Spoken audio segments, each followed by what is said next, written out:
Get up to burn! Stand up with pride that burns for your desire!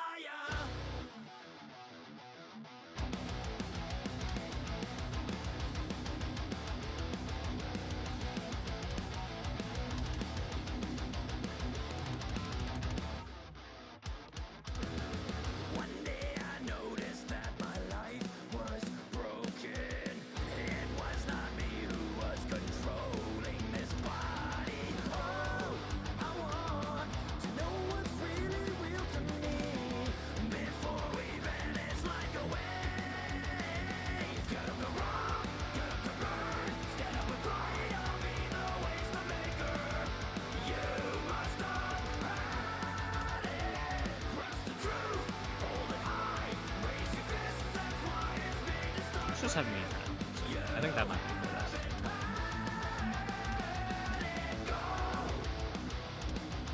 Don't be afraid to listen to your own heart. Big blast like that's my heartbeat in you.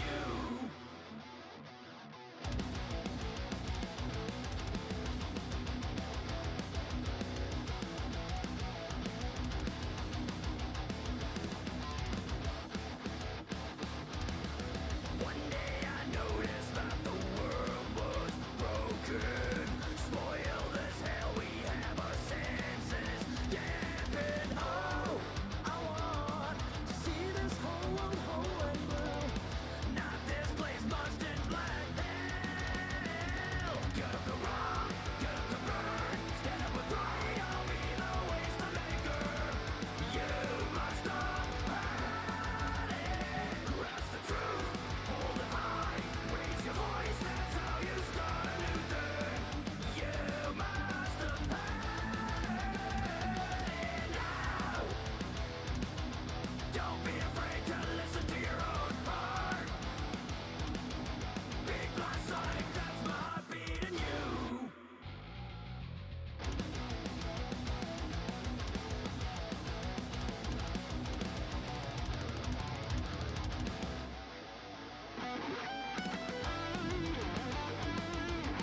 Hey.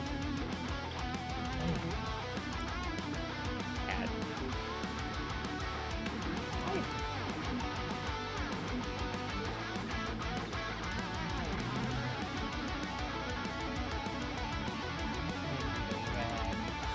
World is filled with Good easy rat. answers to swallow. Life is to go down the perfect Distracting my shit. path. The truth is that you are the one How much long do I have? Like a minute. Don't need my answer to be written in the book. Oh, I want I'm not that pressed for time now, so. no use in passion down on earth. Get up to rock, get up to burn, stand up with pride. I'll be the waste maker. You must not hide it. Grasp the truth, hold it high, flash your fists. That's how you're supposed to use it. You must have heard it go. Don't be afraid to look yourself I'll go to end. in the eye. And then we'll get started with the night's queue. Big blast sonic, that's my heartbeat in you.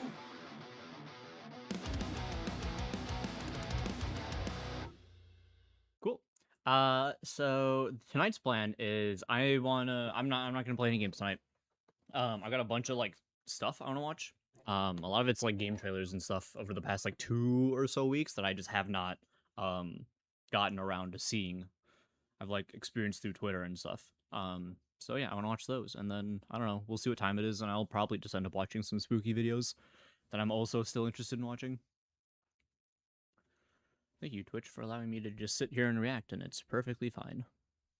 I was on Twitter earlier today, and I saw a video of just a just chatting stream, and it's just a bunch of guys with a bunch of girls throwing ass on it, and I'm like, Twitch.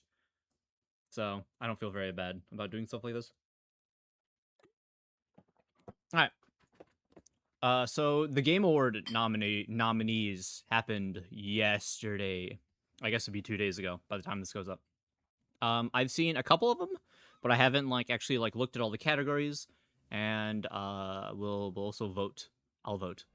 I'm a big fan of the Game Awards. Not because I actually care about the actual awards or anything. It doesn't matter. Who cares? But obviously, I like the reveals and everything. Those are really nice. Like new games being revealed, and also it's one of those things where the whole sort of community comes together, which I think is always nice. Whenever like a big game comes out, like Expedition 33, Baldur's Gate, Elden Ring, think of games like those where everybody has sort of come together as a conglomerate, and we're all sharing experiences and talking and joking and making memes and all that type of stuff. Really feels like we're a community. Um, Whereas normally we're always infighting and fractured and fighting and arguing and fighting. So yeah, even with this one, I know we've been fighting about Ark. So here, let's see what Jeffrey has for us. Hello, I'm gonna turn everybody. It's volume up a Jeff little bit. Keighley, There and we the go. Game Awards season is officially here. Leading should be up to okay. our live show streaming everywhere on Thursday, December 11th. I am Welcome excited. To our Less than a month away. 2025 Global Nomination Announcement Special. Every year, we come together as a community to celebrate and, of course, debate the absolute best in video games. And, of course, also get a look at what's next from our industry's most talented creators.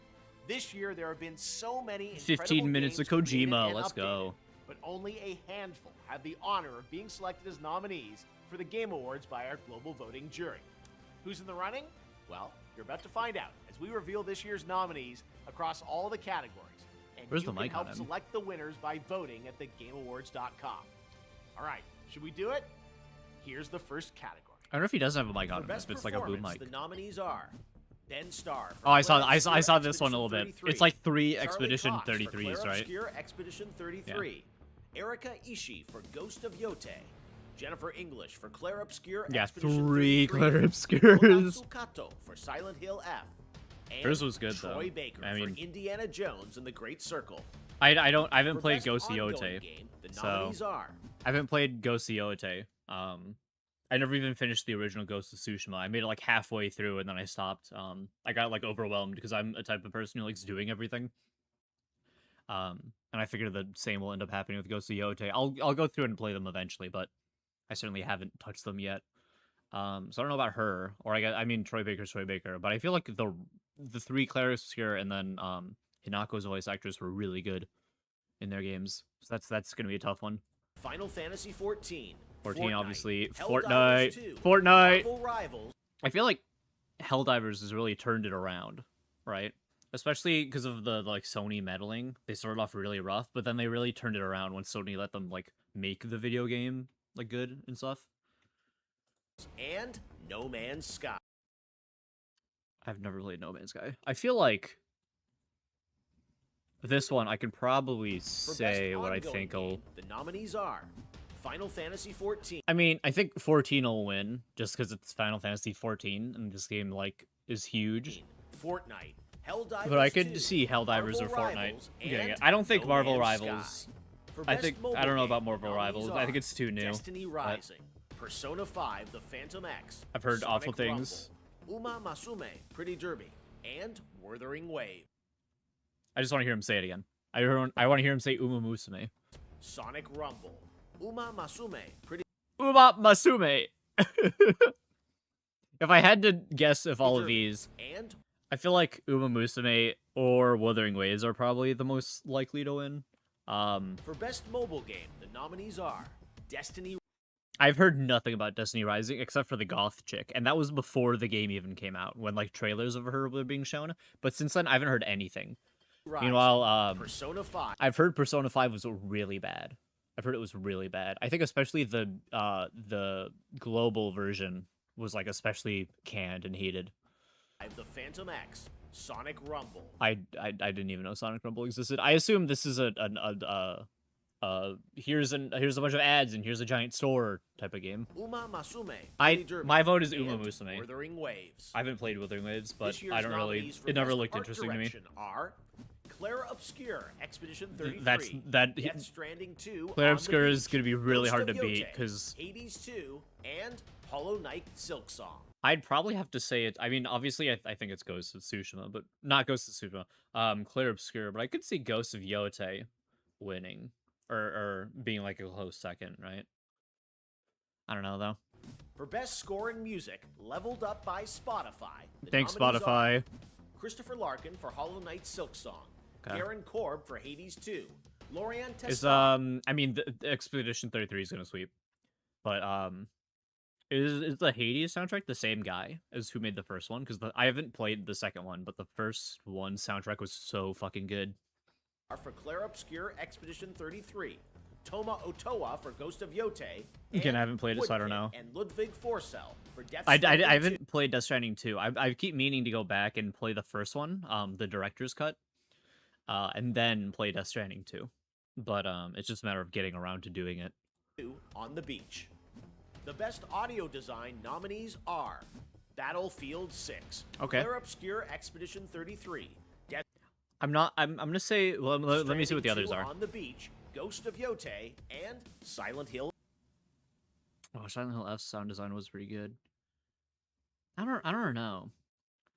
Battlefield 6 wasn't what I initially thought would pop up. Field 6. Claire Obscure Expedition. I think inherently, I mean, Clair Obscur is just gonna sweep, right? This is kind of it's one of those games where like with like Baldur's Gate and with Elden Ring and stuff, we're like, this game wins. I think the last one where we weren't like, oh, this game wins, for sweeping was, I think Last of Us Part 2. A lot of people really didn't want to sweep, but it did. I mean, obviously. 33.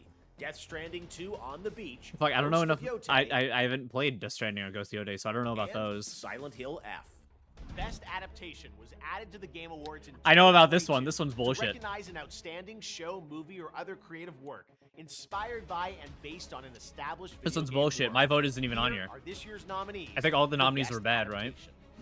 A Minecraft movie. Bad movie. Devil May Cry. Bad adaptation, I've heard. Splinter Cell Death Watch, Haven't The even Last heard of it Us before. Season 2, I've heard season and 2 is bad, Until Dawn. and then I've heard this is For also Best pretty Narrative, bad. The Outstanding.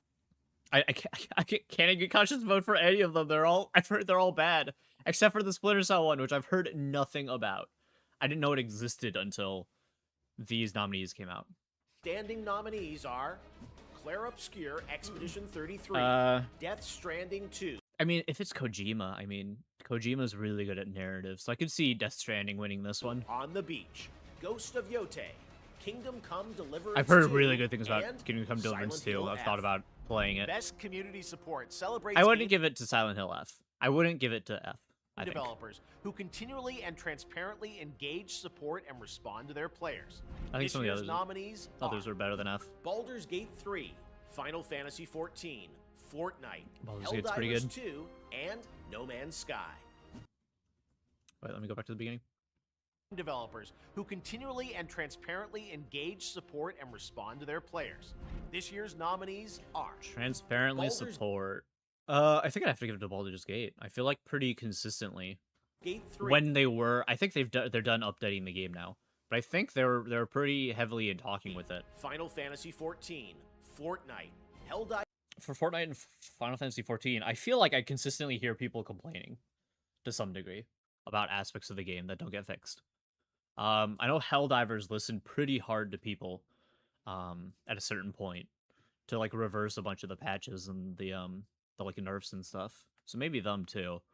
Helldivers 2, They'd be and worth. No Man's Sky. I don't know anything about No Man's Sky. Your nominees for Games for Impact are Consume Me, I don't know that one. Despelote, I don't know that one. Lost Records, Bloom and Rage. I South don't of think I know that Midnight, one. The and South of Midnight I know. Wonderstop. In the I would've played South of category Midnight. Best multiplayer, the There nominees was are like one music sequence that I saw TikTok of, and immediately it made me go, "Oh, this is worth dropping the money at some point to play it when I get to it." Arc Best Raiders, multiplayer. Battlefield 6, Elden Ring Night Rain, Peak, and Split Fiction. Peak. Arc Raiders is gonna get it, even though I don't really. I guess PvP is technically multiplayer, right? Nominees are Arc Raiders, Battlefield Arc Raiders is 6, gonna take it. Elden Ring Night Rain. I don't think Peak, Elden Ring should get it. and I don't think Split Peak should Fiction. get it. I didn't play Split Best Fiction, but it's not really independent game multiplayer. It's celebrates co-op. games with a high degree of risk tolerance, produced outside the traditional publisher system. Those nominees are Absolem, Ball Pit, Blueprints, Claire Obscure Expedition 33, Well, I- Hades 2, and Hollow Knight Silk Song. Expedition Best 33 took debut stake in indie that game one, probably. recognizes a development team that hasn't won a game award before. In fact, these teams I know about published their Megabonk first with this game one. This year. I saw his The tweets this year. nominees are Or this today. Blueprints, Clair Blueprints. Obscure Expedition 33, Despelote, I mean, Expedition Dispatch, 33 is gonna get it, and right? Megabonk. For best VR, So yeah, so the Megabonk creator apparently released games under a different title. So he, or I guess I don't know if it's a he. They withdrew, their nomination. So it's up to. I mean, Clair Obscure is gonna get it, right? I can't see Clair Obscure not getting it. I've heard really good things about Blueprints though, and then I mean, similarly with Blueprints, Clair Obscure Expedition 33, Dispatch. Yes, Which I need to play. I'll play it in like the upcoming week now that everything. I wanted to wait for all of the whole game to be out because I've heard each episode is like an hour or so, right? So you may as well just wait for all 8 episodes to come out and then like sit down early in the day and be like, all right, the next 8 hours I've got blocked off to play the game. Let's experience this story. Despelote, Dispatch, and Megabonk. For best VR AR game, the nominees I'm gonna are know nothing about this. Alien Rogue Incursion, Ark Age, Ghost Town, Marvel's Deadpool VR. That's out? and Midnight Walk. I remember the last time I saw the Deadpool game was I think it's the one of the state of plays, and then I've heard nothing about it. I haven't heard anything about like any of these. So Content Creator of the Year. The nominees are Pedro, Kai I don't know that. Sanai, Okay, okay. Moist Critical, Critical. Sakura Miko, Let's go, Miko. The Burnt Peanut. Part of the Elite Game Awards is Miko looking has forward my to vote. What's next? And don't worry, we'll have lots of games to announce for you on December 11th. But what's the most anticipated upcoming game? Here are the nominees based on current. I saw this one. Obviously, the answer is going to be GTA 6. announced I think there was 007 First Light, Grand Theft obviously GTA 6 will win, Auto 6, Marvel's but Wolverine, my personal vote Resident Evil is Resident Evil Requiem for the one I'm most excited for right now. Requiem, and The Witcher 4. Obviously, like the other ones, I'm excited for, right? Like I'm excited for Wolverine. 007 After that one state of play where they showed off a bunch of 007, I'm interested in playing it. First But Light, I think Grand of Theft all of Auto these that I'm like 6, actually excited, Marvel's hyped for, Wolverine, it's Resident Evil followed by Wolverine for sure. Requiem, and The Witcher 4. The best action-adventure game nominees are Death Stranding It's gonna be the same 2 5. on the Beach, Death Stranding, Ghost of Ghost of Yotei, Hollow Clair Knight, Obscure, Silk Hollow Knight. Song, Indiana Jones and the Great Circle, Did that come out this year? I feel like that was last year. and Split. Because I remember at the last one, what's his face? Harrison Ford came out with Troy Baker, right? Wasn't that a last year thing? I could have sworn that game came out last year. Fiction. For best role-playing game, the jury selected Oh, I forgot to mention for best adaptation. Sonic 3 is technically in the running. Like it should have been. It's in the window for the running. But I guess they just forgot it for some reason because it'd be Sonic 3. Sonic 3 was so good. Let me relook at these again because I was Death busy making fun of it. 2 on Death the Stranding Beach, 2, Ghost of Yotei, Ghost of Yotei, Hollow Knight, Hollow Silk Knight. Song, Indiana Jones, Indiana and Jones. the Great Circle, and Split Fiction. I guess it depends on.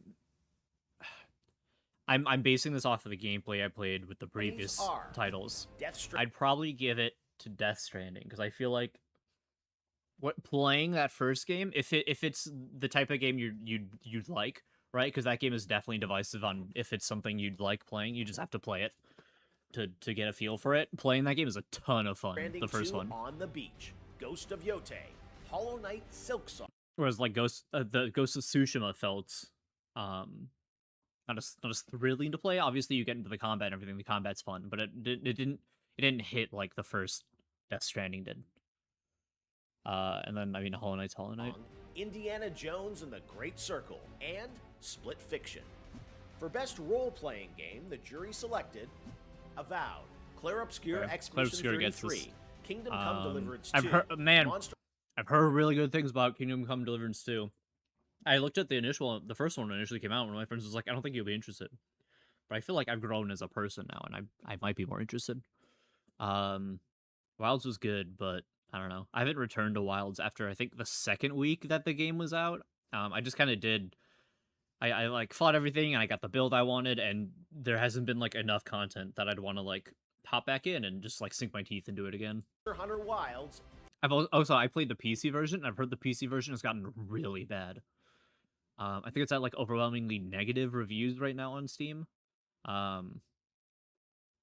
Just like optimization and how it runs and shit. I've heard really bad things. And The Outer Worlds 2. Game like just came out. I haven't heard anything about this game. It came out, right? Like it must have just come out, but I've heard nothing. I heard people talking about the fault system, right? You can get like a perk that's a bonus, but then it comes with like a negative side, right? I feel like I heard people talk about that the first day, and then I haven't heard anything since. Obligatory, I guess. Claire Obscure is just gonna win it. Avowed. Claire Obscure. I haven't heard good things about Avowed either. Kingdom Come Deliverance 2. I can see Kingdom Come Hunter Deliverance getting Wilds, this one actually and though. The Outer Worlds 2. From what I've seen of Kingdom Come Deliverance 2, I could see that winning. I could see that deserving the In win. the category of Best Fighting Game. Oh, here we go. 2XKO. 2XKO, okay. Capcom Fighting Collection 2. Okay. Fatal Fury. Fatal Fury, City of the Wolves. Mortal Kombat Legacy No. Collection and Virtua Fighter 5. Revo. Interesting. Isn't that... I think Revo is like the third or fourth version of Virtua 5 to come out. I guess I guess personally I'd have to give it to 2XKO. But... The nominees are 2XKO. Yeah, I think I give it to Capcom 2XKO. Fighting Collection 2. Fatal Fury City of the Wolves. Mortal Kombat Legacy Collection and Virtua Fighter 5 Revo World Stage. I never got City of the Wolves because I just knew I wasn't going to play it. But I feel like I played the beta and it wasn't bad. I've heard good things from other people playing it, but I don't know. Nominees for Best Action Game are Battlefield 6, Doom Okay. the Dark Ages, Doom. Hades 2, Ninja Gaiden 4, I haven't and played that. Shinobi Art. I mean, just off of what I've seen, I think it should probably be Hades too. But I don't know enough about like Shinobi or Innovation and accessibility celebrates Ninja games that Gaiden. are making our industry available and enjoyable to more people. The nominees for innovation and accessibility are Assassin's Creed Shadows, Atomfall, Doom the Dark Ages. I fucking forgot Assassin's Creed Shadowfall came out this year. I forgot the game existed. Assassin's Creed Shadows. It also came out and I heard like nothing on it. I heard nobody talk about it. I think it was like what, $70, and people were like, "I'm not paying that for Assassin's Creed." Atomfall. Doom. What game's Atomfall? Oh, I feel like I remember Angry Joe talk about Atomfall and be like, eh. I guess right now I'd have to give it to Doom, but only because it's got the weird. It's got the interesting difficulty settings, right? You can like really toggle the game's difficulty to match what you want. Doom the Dark Ages, EA Sports FC 26, and Out of principle, I will never vote for one of these. South of Midnight. I don't know anything about Next South of up, Midnight. Best Family Game. The nominees are Donkey Kong Bonanza, Lego Party. Isn't that a single player game? I mean, is that really considered a party game at that point then? Lego Lego Party, Voyagers, like- Mario Kart okay. World, Sonic Racing Cross Worlds, and Split Fiction. The best Sim I strategy don't even game know who I'd give that nominees to. are The Alters, Final Fantasy Tactics, Evilise Chronicles, Jurassic The World remake? Evolution 3, Sid Meier's Civilization 7, Not giving it to Civ 7. Tempest Rising, and 2 Point Museum. These games I guess are I've heard- nominated for Best no, I haven't Sports heard anything. Racing Game. I think EA Sports FC I've like toggled over the 2 Point Museum Steam page and seen that has like positive reviews, but I don't think I've actually like watched anything. I don't even know who I'd give that to. Final Alter- Fantasy I've heard good things about the altars though. Actually, I think it's on my wish list. I think I saw a little bit of gameplay and that looked interesting. Tactics, I don't know how I feel about a Evilise remake Chronicles, Jurassic getting World rewards, Evolution right? 3, Sid Meier's Civilization 7, Tempest Rising, and 2 Point Museum.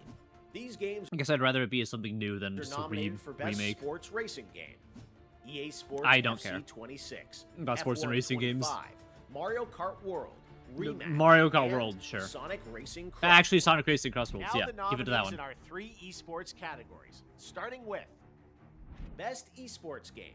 The nominees are Counter-Strike 2, Dota 2, League of CS2. Legends, Mobile Legends Bang Bang, and is that? Valorant. I don't know The Mobile nominees Legends for Bang Best Bang Esports Athlete are at all. Brock, I don't know. Chovy, I don't know. Forsaken, I don't know. Kakaru, I don't know. Mena RD, I don't know. and Zywoo. I don't know. And for Best I am not a big esports person. Esports So team, our special I've got no esports committee nothing nominated to say these about teams. any of these. Gen G League of Legends, NRG Valorant, Team Falcons Dota 2. I don't know these Team names. Liquid, PH, Oh, I know Mobile Team Liquid. Legends, I know the Bang name. Bang, Not PH and though. Team Vitality, Counter-Strike 2. Okay, we're I feel almost old. Back in my day, it was 100 Thieves and Cloud9. But now I don't done, know. but there are still two very important Best game direction, game categories of the to go. year. Vote no. First, Best Game Direction recognizes outstanding creative vision and innovation in game direction and design. The nominees are Claire Obscure Expedition. Gameplay wise, I'd say no. I could see visually and everything, but gameplay wise, this game does not do anything particularly unique. I guess the Picto buffs, right, you can put on yourself is kind of unique, but other than that, I mean, it's nothing that wasn't in like Super Mario RPG back in the 90s, right? 33, Death Stranding 2 on the I don't know any new Death Stranding stuff, Beach, Ghost but of initially Yote, I'd say yeah, Hades Death 2, Stranding. and Split Fiction. Again, my impression of Ghost of Yote and Death Stranding 2 are entirely based on the original, and I'm assuming they just did more of it, right? With some buffs, like with like improvements and stuff. I kind of would give that to the original Death Stranding. So if Death Stranding 2 is Expedition 33, like it, Death then I Stranding guess 2 I might give on it the to Death Beach, Stranding 2. Ghost of Yote, But I don't know. Hades 2, and Split Fiction. And now it's the big one.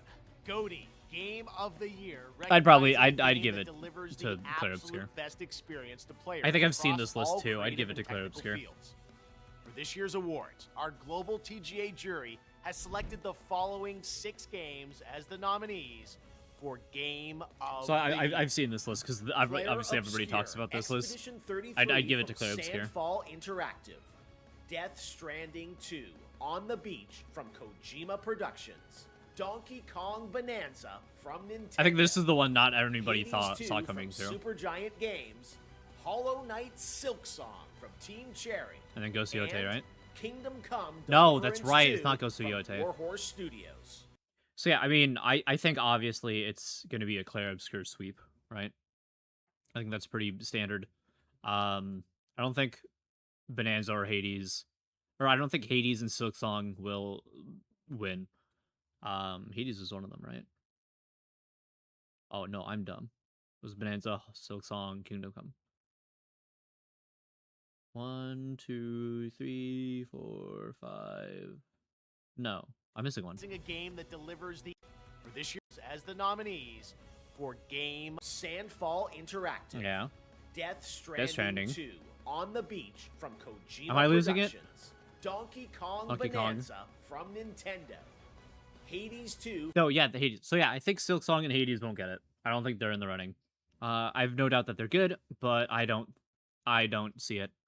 I don't think Donkey Kong is either going to get it. I think it ultimately will run down to Expedition 33 and Kingdom Come Deliverance.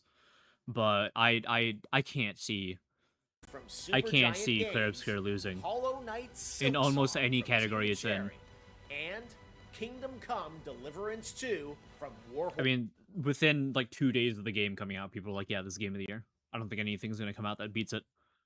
And I'm pretty confident that the sentiment hasn't changed at all for most people. There you have it, your nominees for Game of the Year. And now that those are official, you can anticipate Lauren Balfe and the Game Awards Orchestra playing their themes as part of our musical salute to the nominees live on December 11th. But before that, we need your help to decide which nominees become the winners. Make sure to head to thegameawards.com to cast your ballot. And new this year, download your vote card so you can share your picks on social media. There is still one more category where the nominees have yet to be revealed. Player's Voice, where fans 100% select the winner from 30 Monday, December nominees. 1st. We'll announce those nominees on Monday, December 1st, so set a reminder on the website if you want to be alerted. 12 The winners in all days from categories now? will be revealed I guess live 10. during TGA when it streams No, 11. globally on Thursday, December 11th, starting with opening act at 4:30 p.m. Pacific, 7:30 p.m. Eastern, 12:30 a.m. So GMT. 6:30 for me is when opening act starts. And live across every major video and social platform out there. Thanks for watching. I hope hope to see you live on Thursday, December 11th to celebrate the best and see what's next in video games. I think I'm working the day after. I know I took the day off of work. Let me see if I'm working the day after and I think about it. Because my brain just went, fuck, it's gonna go late and I'm gonna have to end the stream after and then I'm gonna have to go to bed. Yeah, I am working the day after. RIP. Anyway, let's vote. Vote now. Start voting. So, Game of the Year. I think I have to give it to Claire Obscure. I haven't played Kingdom Come, and I mean, I guess technically the only one of these I have played is Claire Obscure. Yeah, I think I have to give it to Claire Obscure. No, I don't want to sign in. Oh, fuck, I have to sign in. Okay, give me a sec. Do it with Twitch. Sure.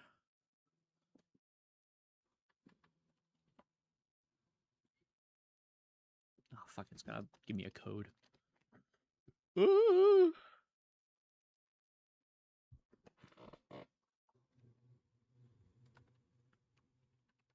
Okay, there you go. Submit. Eric, meeting with Twitch, please try again. Okay, Google. We'll do it with Google then. Continue. Connected. No, that's not the. I'm not talking about it on my phone. Okay, Claire Obscure. Next category. Best game direction. Let me shove my asshole up there. There we go. I'm out of the way. Don't bother looking at these. These are things I'm reacting to after this. Best game direction. Obligatory again. I've only played this, so for these two, I guess these three, I have to go based on the previous one in my brain. Creative vision, innovation, and game direction. I think I have to give it to Death Stranding. The first game was pretty unique and creative, and I mean, just from the trailers I've seen of 2, they continue with it. So I think I got to give it to this. Not like my vote matters. Claire Obscure gets it. Best narrative. Any storytelling and narrative. I think I gotta give it to Claire Obscure still. Best art direction. Outstanding creative and technical achievement in artistic design and animation. The art's really good in Claire Obscure. Though I've seen Hades art and it's still pretty good. The problem with Hollow Knight Silksong is it looks like I feel like I don't know. I feel like these two look like the first game, right? Just a little sharper, technically. Creative and technical achievement, artistic design, and animation. Fuck, I wish they'd give little snippets of it, because I could totally see me also saying Death Stranding, because of the first one. Creative and technical achievement, artistic design, and animation. I think I'm gonna give it based on based on the first one. These are all gonna be based on the first one that I played. I'm gonna give it to you. Score and music. I am sorry. I have to give it to this. It was really good. Best audio design. So I don't think Claire Obscure has it.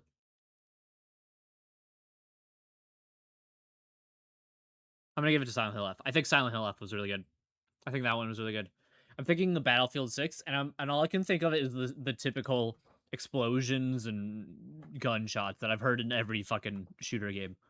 Right? I think Silent Hill F should get that one. So here's the fun part. Charlie Cox, Ben Starr. So Charlie Cox is Gustav, right? And then yeah. What an angel for voice acting, emotion, or performance. I think I'm gonna give it to Konatsu. So I don't. Troy Baker sounds like Troy Baker. I'm sure he did perfectly fine. I didn't play Ghost Yote, so I can't speak to that.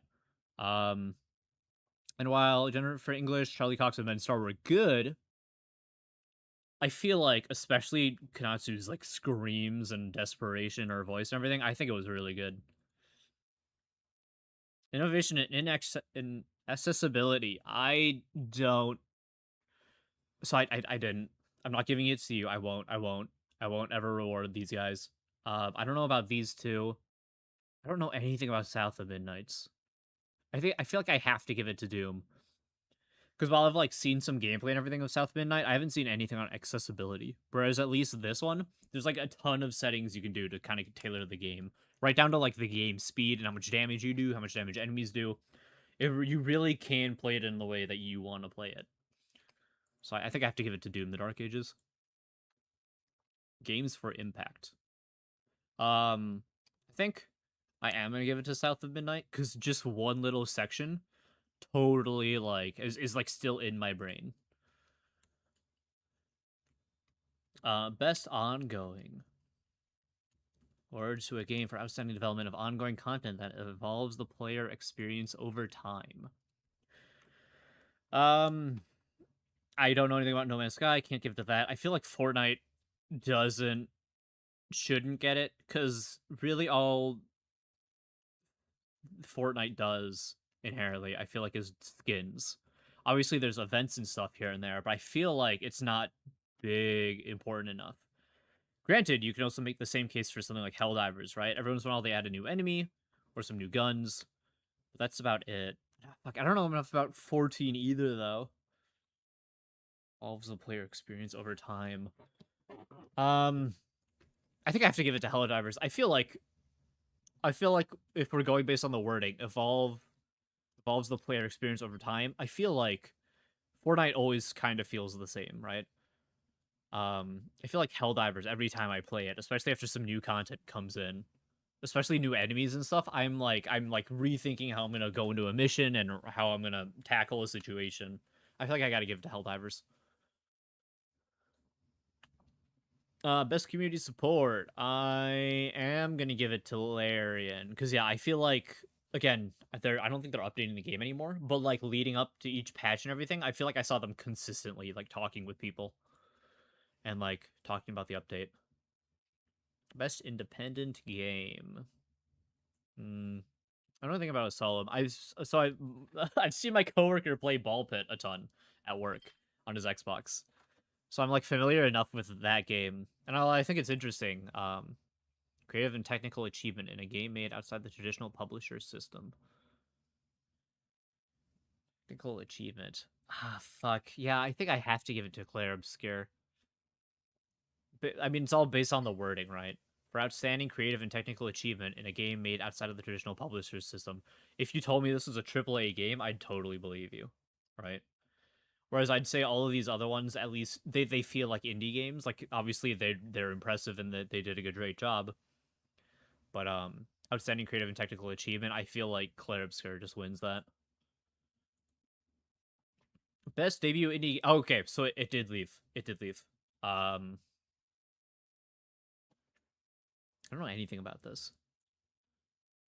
Best debut game created by a new independent studio. Well, it has to be Claire Obscure. Sorry. It has to be Claire Obscure. Best mobile game. I'm gonna give it to the only one I actually technically have on my phone, Uma Musume. And that's just because sometimes at work you can put it on my computer on Steam. I put it up on the screen and we all have fun joking about the horse girls. Best VR/AR. I don't know anything about like any of these, but actually I have seen. I'm gonna give it to Midnight Walk because the art direction looks really the art and like visual presentation of the game looks really, really interesting. Best action game. Fuck. If this was either of the other two the previous two Dooms, I'd say Doom for sure. Permanent combat. I think I have to give it to Hades too, personally. Battlefield 6, while fun action game and everything, I don't know. Maybe I'm too old now, and I've fallen out of the ways of the old me who would get home from school and hop on Call of Duty for hours on end with friends, trying to get prestige and doing the zombie Easter eggs and stuff like that and whatnot. But personally for me, Doom: The Dark Ages didn't hit really as hard as the other as 2016 and especially Eternal did. I don't know enough about these two. I've actually thought about trying out the Ninja Gaiden games. I think I have to give it to Hades. just from what I've like seen people play it a bit. Action adventure. Combat with traversal and puzzle solving. Oh, and puzzle solving. I think I gotta give it to Silk Song. There's another one from like, from what I've seen, right? Of people saying, yeah, I think I gotta give it to Silk Song. Best RPG, the best game design with rich player character customization and progression, including massive the multiplayer experience. I think I have to give this one to Deliverance 2. From what I've seen of people playing, there's so much, especially as like a role playing game. Specifically, is what an RPG is. It's a role playing game. I feel like Kingdom Come Deliverance 2 wins on that. Best fighting game. So this is really bad.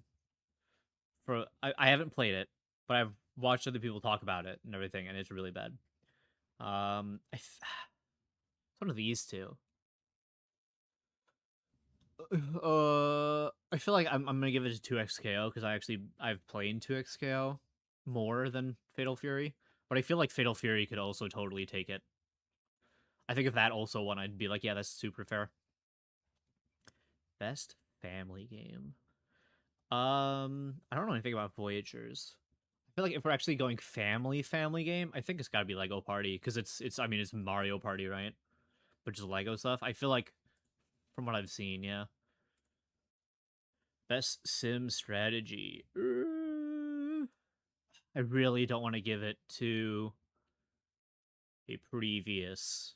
I don't want to give it to a remake or remaster, right? I'd rather reward something original. I don't know anything about these other. I mean, I know about Civ 7. Oh god, do I know about Civ 7? But I can't give them the game. I just can't with how Civ 7 released and the feature. I'm giving it to Alters from what I've seen. Alters seemed really good. I'm giving this to Sonic Racing, Miku all the way. Best multiplayer. Setting online multiplayer gameplay and design, including co-op, massively multiplayer experiences, in respect of game genre. Yeah, I feel like our creators, especially with how good the PvP and stuff like that is. I haven't played it, but from what I've seen, I gotta give it to our creators. Yeah. Best adaptation. I literally want to give this to nothing, and I can't go to the next vote. No, I can. I think I'm actually not gonna vote. Minecraft. I haven't seen Minecraft movie, but I know it's bad. I've heard enough about Devil May Cry through the grapevine to know that it doesn't capture the spirit of Devil May Cry. It like takes a bunch of Devil May Cry stuff and kind of like shits on it, and I'm too big of a fan of the Devil May Cry games to be willing to support it. I didn't hear anything really about Until Dawn. I think I heard it was meh because it follows its own original plotline. Which I mean, I can I don't know.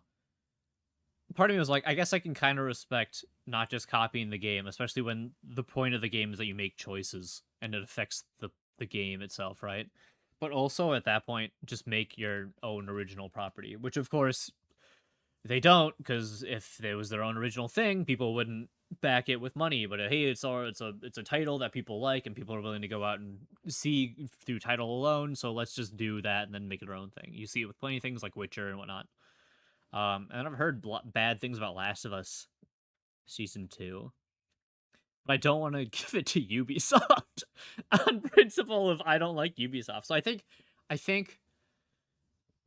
just going to go next. Most anticipated game, Requiem. I'm sorry. The other games I'm exciting for. I personally most looking for Requiem. Elite Miko. You cannot beat Elite English. Sorry. Best esports game. So I am clean. I am clean of League of Legends. I have not played the game. Probably 9 months, give or take. Whenever the Katarina, the new arcane style animatic of, or cinematic. That's what it is, not animatic. Cinematic of with like Katarina and stuff. I think since then is the last time I played after that season. because they like super made the game. It was pretty easy. Like you could get skins for free, and you could get like more blue essence for free and stuff. And then they super reverted that. So that way there's a lot more like less rewards for like opening chests, and then even like the season pass that they have. I thought, oh, well, if this is less nice to us, then fuck it, I'll leave. And I've been clean ever since. But watching League is fun. I will say watching League is fun. In the same way I feel like watching Dead by Daylight is fun, but I don't want to play it anymore. I'm not gonna vote Valorant. I'd rather CS2. I'm gonna give it to CS2. Best esports athlete. I don't know anybody here. I'm sorry. I have to go next. Best team. I'm familiar with the name Team Liquid, but I don't know the Mobile Legends Bang Bang section. I don't even know what Mobile Legends Bang Bang is. This is my first time hearing of it, so I'm not gonna do anything for that.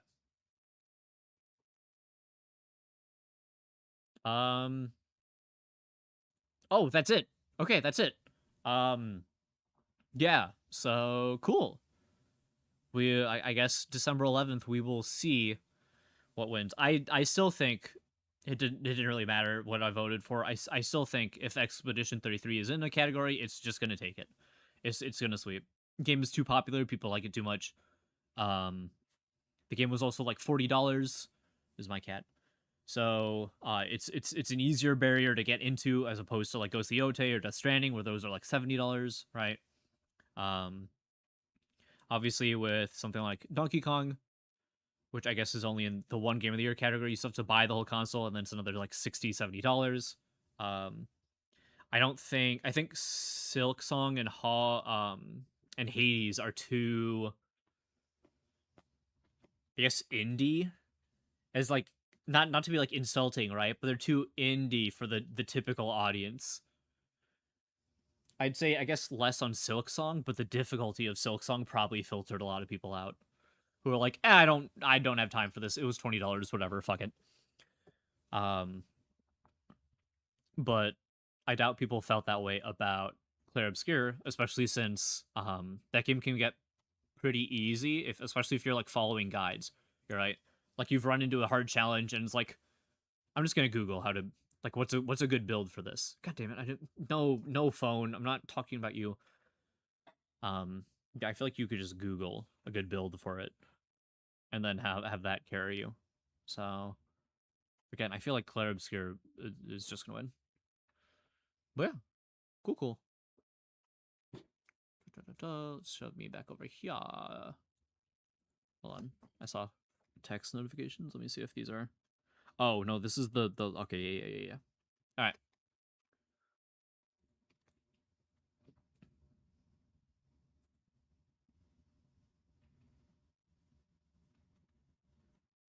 Okay. So apparently I'm like super late on this. I guess the official trailer 2 for FNAF 2 came out like 2 weeks ago. I could have sworn it came out a couple days ago, and I just hadn't seen it yet. So let's watch that, and then I guess there's a look inside thing here, which also seems to show more footage. So let's watch that too. I know a tiny bit of what's in the stop. I know a tiny bit of what's in the trailer. Actually, I guess I don't know if it's in the trailer. I know we've seen like the puppet, and we've seen more of the toy animatronics, and we got to see more of the withered stuff. I don't know if they're in this trailer or if they're like other stuff shown. So let's see. So you wanna tell me about your bad dreams? It's Are you ready for Freddy? Your dad. I mean, he has to fully come back, right? Matthew Lillard fully comes back, obviously. We're never gonna be able to move forward. I think it's, what, a year after the previous game? In your head. My father was a monster. You know that. Everyone called it an accident, but it wasn't Nice. until years later when We're gonna go back through the trailer. I'm just gonna let it run, and then I'm gonna go back through the trailer. she was murdered by him. Oh, wait, that's Henry Emily! That's Henry Emily! Are you ever gonna That's who go that back is. To Freddy's, I mean? Oh yeah, didn't they change the sign a little bit?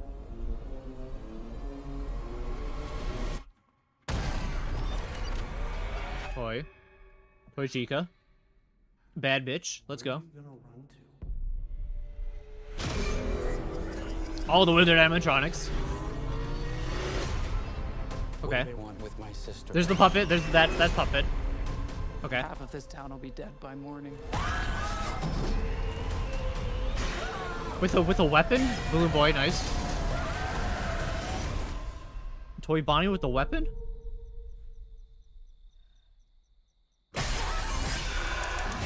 Mangle! That's right, don't you get to... Don't we see Mangle's full body thing? I think there's like a shot somewhere of like Mangle's full body and like artwork. Okay, let's go through the trailer. Let's go through the trailer. So you wanna tell me about your band? So I've heard it's an hour, or not an hour, dumbass.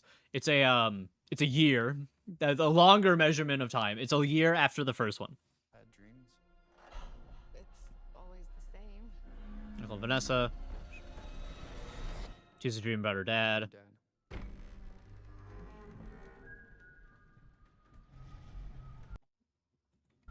Different animatronics he's experimenting with. Freddy Fazbear, eyes to glow, top hat, staple of any performer, with ears to be spring-loaded. So, okay. Okay. We're never gonna be able to move forward. She kept the memorabilia of all the kids that died. The 5 in the original. My father was a monster. You know that. So I think this is new, right? I don't remember this shot in the first film. But I mean, it looks good. Especially with the lights. It looks good. And then I think this was in the first film, this shot. Everyone called. Daddy, I am sorry you missed my birthday, but I really love my present. I miss our park. But the next I thought it said pack for a second. But I'm pretty sure that's an R. These are the different... But it wasn't until years later. That's his daughter Elizabeth. That's what that is. That's his daughter. That's Henry. So that's Henry Emily, and then that's Elizabeth, right? That's got to be Elizabeth, and then that's Henry Emily. Okay. Children went missing. And then no, I was gonna say is one of these might be Elizabeth, but I don't think it is. Went missing. Okay, and then obviously the kids. Freddy Fazbear's grand opening. The original William Afton's early ambition. So yeah, we're getting more of the Afton killed Henry Emily's daughter. I assume they're gonna follow the game's canon where she goes into the puppet, right? She was murdered by him. Yeah. Damn, look at that young Matthew Lillard. Look at that. That's I think that's a younger picture of him. And there's Henry Emily. I wonder what the sequence is from. Because, okay, so, I mean, in the games, she gets left outside, right? And then killed by Afton. And then the puppet goes outside to get her. And then dies on top of her because of the rain. And then their souls fuse to each other, right? Her soul fuses to the puppet. I don't know why she's screaming. I mean, my first thought when I saw it was like, oh, the kid's dead, right? She found the kid's body backstage. But that kid looks alive. That kid's arm is moving up. So she's not dead. He's not dead. I wonder what she's screaming at.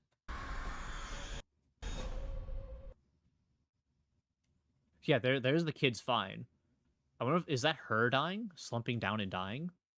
Like she has a knife in her back or something? We just don't see it. And then obviously they can't throw any blood on it because it's a kid, right? And this is technically sort of a kid's film. Are you ever gonna go back to Freddy's? I mean, Frebby. I think my sister is here. So let's take a look at that. Grand opening.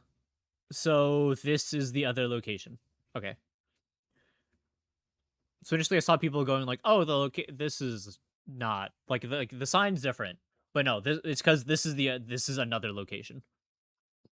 I forget where are we at with FNAF 2? Is it still considered a prequel? Or is it considered after FNAF 1? I don't remember where we're at in the timeline now. Because I know it's jumped back and forth here and there. But this is the FNAF 2 location, specifically. Seemingly, it seems to be I think they're following the before. I think that's what it is. I think they're following before. What is that over here? It's purple.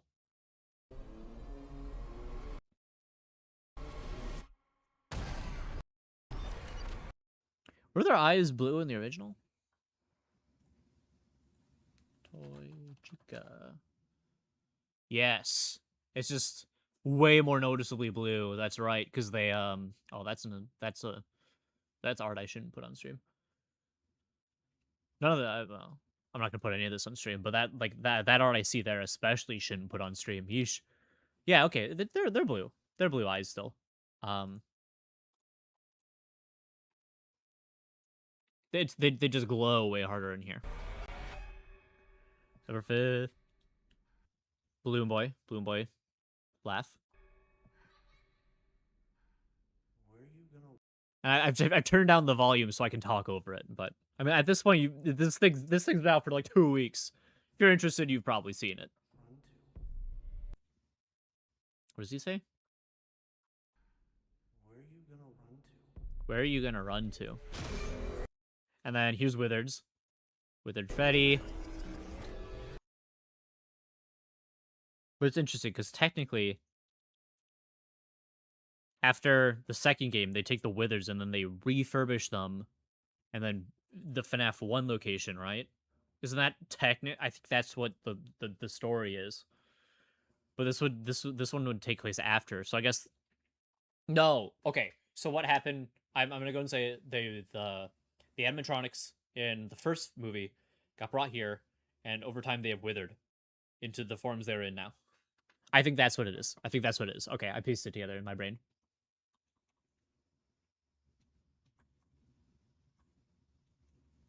I mean, they look good. They look dirty.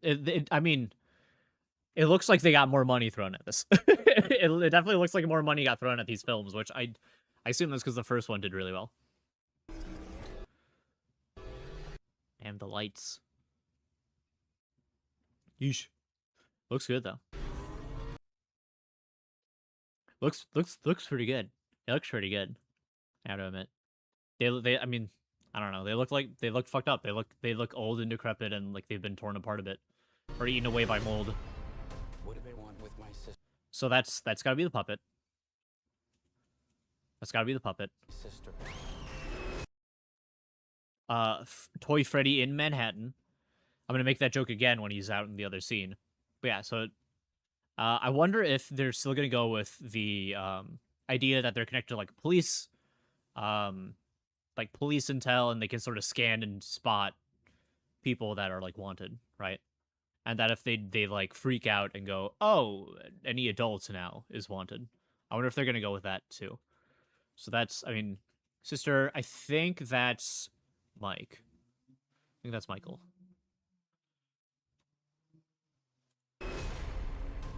Half of this town. Obviously not two connected shots. Toy Freddy in Manhattan. This town will be dead. Everybody is freaking the fuck out. These kids are going. Be dead by morning. Toy Bonnie with the knife. Or it's like an ice pick. But yeah, I guess Toy Bonnie in Manhattan also. This is somebody's house. Yeah, I wonder if the police setting that they have in there is going to get hacked or something, and that's why their eyes turn red, and now they're just going after adults. That or dead kids. I don't know. One of the two. Damn. Bad bitch. Oh yeah, just trying to grab this guy from underneath. Yeah, I assume they're on kill adults mode now. Balloon Boy. We will continue to I muted it. So I'm aware of the leak. I'm aware of the accident. Oopsie poopsie. I'm not gonna say it for people that don't know, but I'm aware. I am aware. I saw that. Balloon Boy looks good. Looks more wooden, which I think is the good sign. I feel like I always felt Balloon Boy felt more like less like an animatronic and more like a wood carving, with some like moving parts inside of it. Toy Chica's got to hit the T pose, right? You got like, come on, you gotta do that at one point, right? Just like standing over somebody with the T pose, and it looks like this might be when they leave, when they come out, because there's withered Freddy behind her. So let's see. I think this is that the same lady as earlier with the toy Bonnie?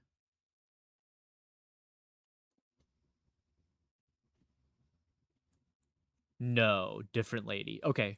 So I assume, again, more of them are running around trying to kill people.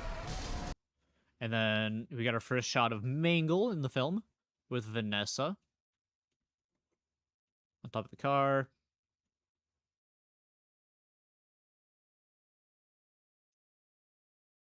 Robot arm. Mangle looks good. And then obviously with the other... Oh, I thought they attacked with the other side. Yeah, they did. Okay, it just didn't... Yeah. I want him to leap at us. I want him to leap at the screen and for it to be in 3D. so he's leaping right into our eyeballs. I can see why that might be harder to do in live action, especially with an animatronic. But that's what I want. I want him to do that.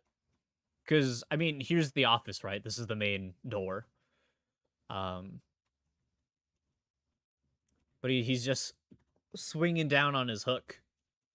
So I hope he leaps at us is the answer. All right. We've got this a look inside, because I don't think there's anything else that's new except for the initial 5 Nights at Freddy's 2 trailer there. Yeah. So I think we also get to see new shots in this. And then obviously Matthew Lillard is probably not dead. I'm gonna make a prediction. Matthew Lillard is currently Springtrap. He's in the suit, but we don't really get to see that at all until the end of the film, where it teases for the third film. I think that's what's gonna happen. There seem to be going game by game at this point, so it wouldn't really make sense to see too much of Springtrap until like the end, towards when they're setting up the next film. But also I can see why they would have wanted to do it earlier, because I feel like it's not as enjoyable in like a movie storytelling sense if suddenly in the third act we learn the backstory. I feel like. Okay. You guys are gonna lose your mind when you see this movie. You guys are gonna lose your mind when you see this movie. Oh, is that the T-pose? Is that the T-pose? Sorta. That's sort of the T-pose. Almost the T-pose. So attempts to attack Mike, and Mike throws the mask up. And then she's like, huh? 5 Nights at... And then fucking, let's go in the vent. Sus as fuck. That looks good. So yeah. In the office, in the game, you'd be dead. You didn't put it up fast enough. Sorry. The timing's tighter than that. That's cool. I like that they're incorporating that into the movie. Nights at Freddy's 2, but we kind of pick up about a year and a half after the first film ended. I always come back. Mike is really trying to provide a nice life for Abby, his younger sister. He's just really wanting things to get back on track. Simply be normal, be happy, have healthy relationships. So this is what it's like? Being normal? I think we've come pretty far. One of the things I'm really excited. There they are walking. They're vibing. They're together. And then I've seen these little shots of them on the table. I've seen these little shots. One of the things I'm really excited about is that we get to introduce an entire new battery of animatronics. Fans are highly anticipating what characters are going to come next. I think I'm just going to let it play and then go back. Looking at how incredible the set designs were. I was ridiculous. Such a dork and a fan. Puppet. There's a river. There's like a merry-go-round. It's like 2 times the size. It's very impressive. people wanted more. I'm just gonna let it action, play, and then I'll. more Oh, suspense, oh, that's cool. and more like lore. And then we'll go back to. Got murdered here. Did you guys hear that? The franchise just keeps getting bigger and bigger and bigger. Oh no. Mangle, no. Yeah, he's got like an ice pick knife. Oh, here comes the puppet. There's the puppet in the back.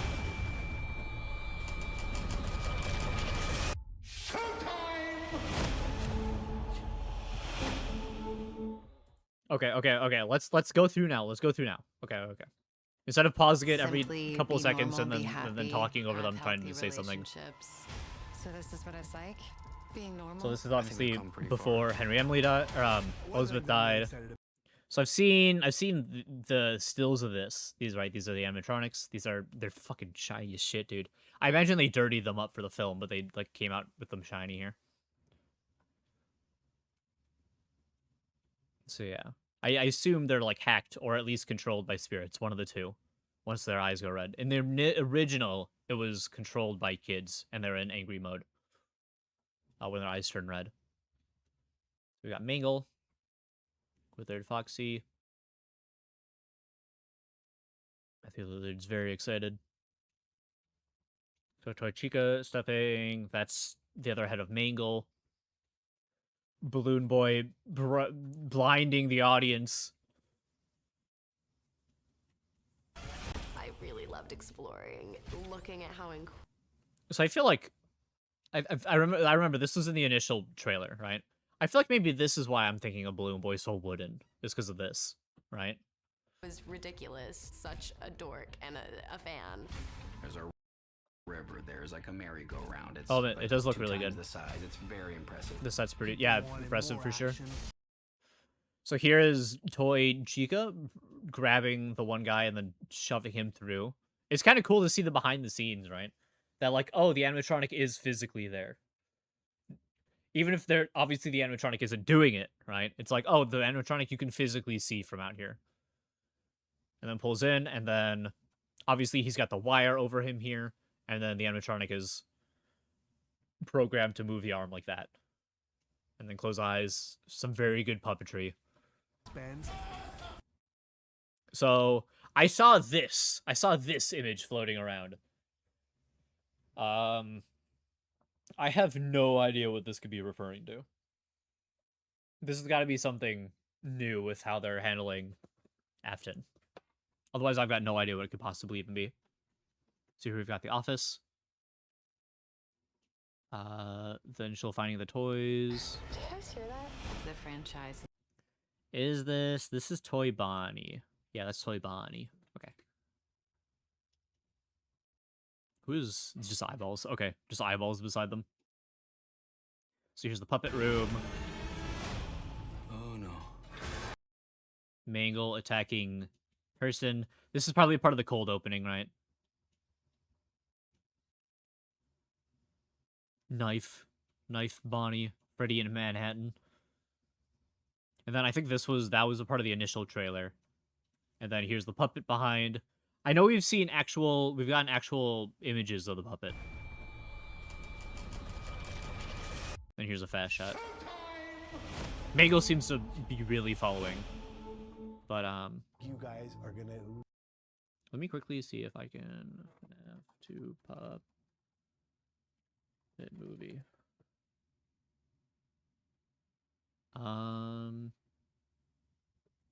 Yeah. So yeah. Can I control plus this? So we see, they've released images of the puppet, right? The puppet looks good. I don't know how. In the meantime, you're watching the scene. Ditto Brighton revealing a face for some of the marionette behind. Oh, yeah, that's right. I did see this. Like the marionette has another face to it or something. Above. I guess Dako released a puppet of a bunch of mini marionettes. But cool. I mean, I'm super excited. If they release anything more, trailer-wise and such, I will not be watching it. Because at this point, we're less than a month away. We're how 1, 2. We're like 2.5 weeks away. I'm just not gonna. I'm just gonna go watch the film in theaters and be excited about it. But yeah, I mean, it looks really good. I'm really excited. Looks like I'm glad that after the first one sort of worked, they really hit their stride and they're like, okay, this is what we gotta be doing. This can go forward, and not that they're not like taking forever with the next one. But yeah, it also looks like they got a lot of money thrown more at it. So looks good. Looks really good. All right.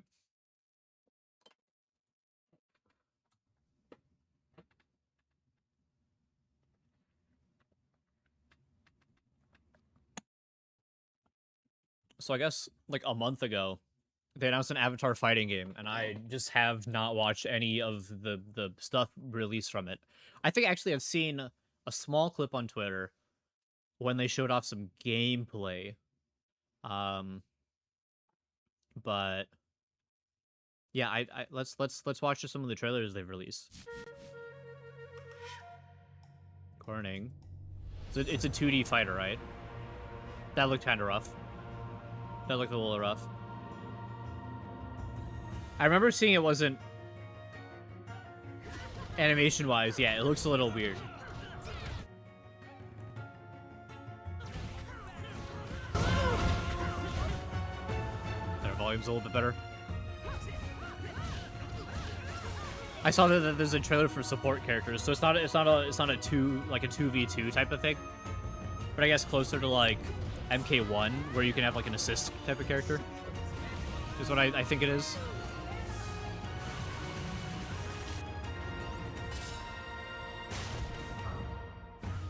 So we've only seen 3? No, I think these are their fighting characters, yeah.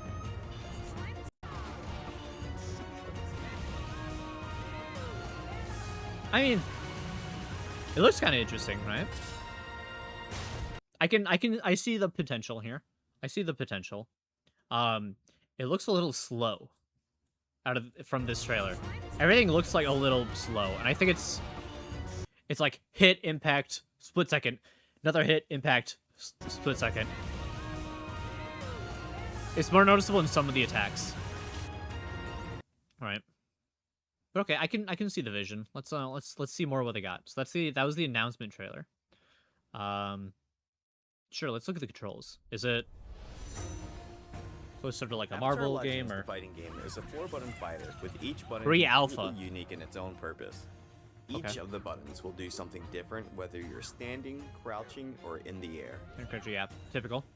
The A button is usually your quickest attack. Oh, so this is in Korra Water Village. Okay. The B A is button tends to be light, medium, stronger heavy, with and then more is there a range. launcher? The C button is your heavy attack that will do massive damage. There's And an the air flow launcher? button by itself goes into the flow stance, which automatically guards all incoming attacks. Oh, what? The flow button with directional inputs provides Fucking what's his face? Ultra Instinct Goku.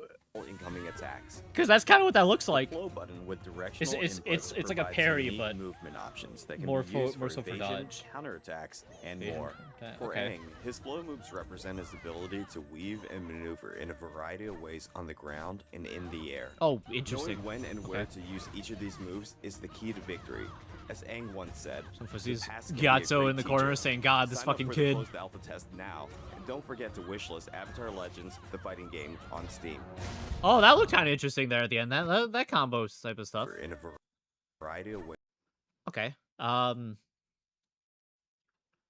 That's interesting. Just having an all-purpose moving around button, right? You use this button to sort of like dodge away and dodge forward, but also parry. And then you have like air ones that I guess are unique. Like Aang is on his glider up here. On the ground and in the air. Ability to weave and maneuver in a variety of ways. Like he goes on the away and then he ground goes in the down and air. he can go up. No It's like bait out an anti-air or something. Interesting. victory. As Aang once said, the past can be a great teacher. Sign up for the closed alpha test now, and don't forget to wishlist Avatar Legends: The Fighting Game on Steam. Actually, looking back, that did look a little The rough. Fighting Game Legends: The Fighting Game on Steam. Let me. The alpha test Something now, about and the don't forget to wishlist Avatar that Legends. how like Korra's reactions there, that felt very, I don't know. I mean, it felt very pre-alpha. I guess is the way to say it. It doesn't feel like things are connecting. Or doesn't look like things are connecting. Don't forget to wishlist Avatar Legends. Right. It doesn't feel like there's an impact. Oh, that's good. That's good, Smear. The fighting game on Steam. Now, don't forget to wishlist Avatar Legends, the fighting game on Steam. Right. It doesn't just, I guess, visually, right? It might feel different playing it, but it doesn't feel like there's as much feedback when you're hitting, when you're landing a hit. I could be totally off. Okay. Next up is this. Close alpha playtest announcement trailer.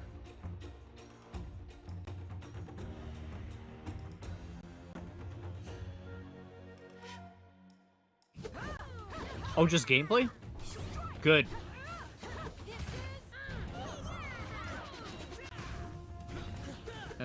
Not support character, just exists in the stage?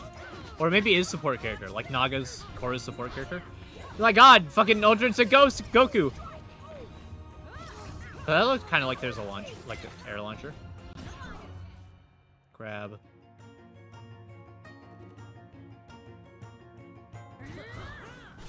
We're only seeing 3 characters so far, in terms of actually gameplay. You kind of see what I mean. It doesn't... Obviously, visually, you see the feedback, that, like, it's happening, but it could be better.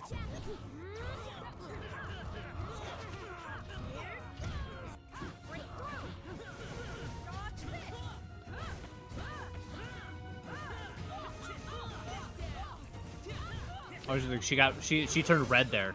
I guess she turned blue due to bending or something. No, right there, Zuko turned red. See, he's got like a red outline now. I don't know. That might mean he's in a certain combo state or something. And then obviously ults. Aang's. That's what Aang does with his thing. Oh, and then Katara. Okay, so then Azula was that we saw in the other trailer was probably also playable. I don't know. It doesn't look bad. Right. Like, I mean, it's pre-alpha, right?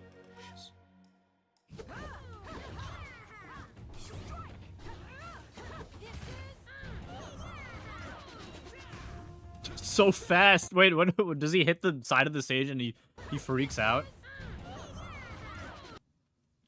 Okay. Oh, that's weird. Little things like that. Like, did he just get hit? Did Zuko get hit? I think he got hit. No, he didn't get hit. He gets out of it. He cancels out of jump into that, I guess. And then I guess. Oh, there. It takes a split second, but he gets hit by the wall there. But it's like so fast that I don't fully recognize it.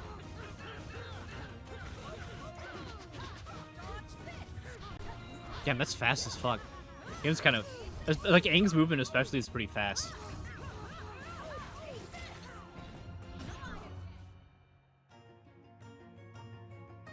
Go back. I want to see that again. So this is a launcher move she has, right? Yeah.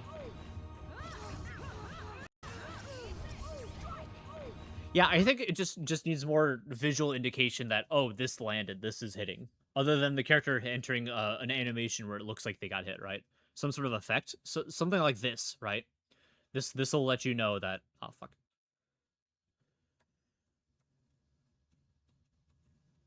Ooh! That's a good one. That's a good spot. That looks good. I like those. But see, this sort of appears here, so it gives you a little bit more of an indicator of, oh, this landed.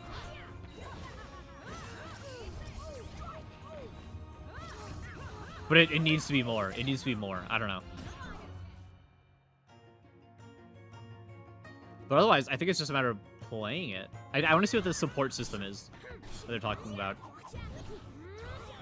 Right? Because, so here they're blocking, right?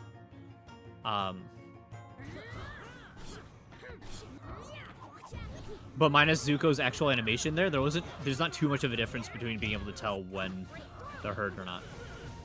I'm also curious what the various effects around, right, are. At a certain point, Zuko gets white here. I wonder what that is. And then Korra's blue.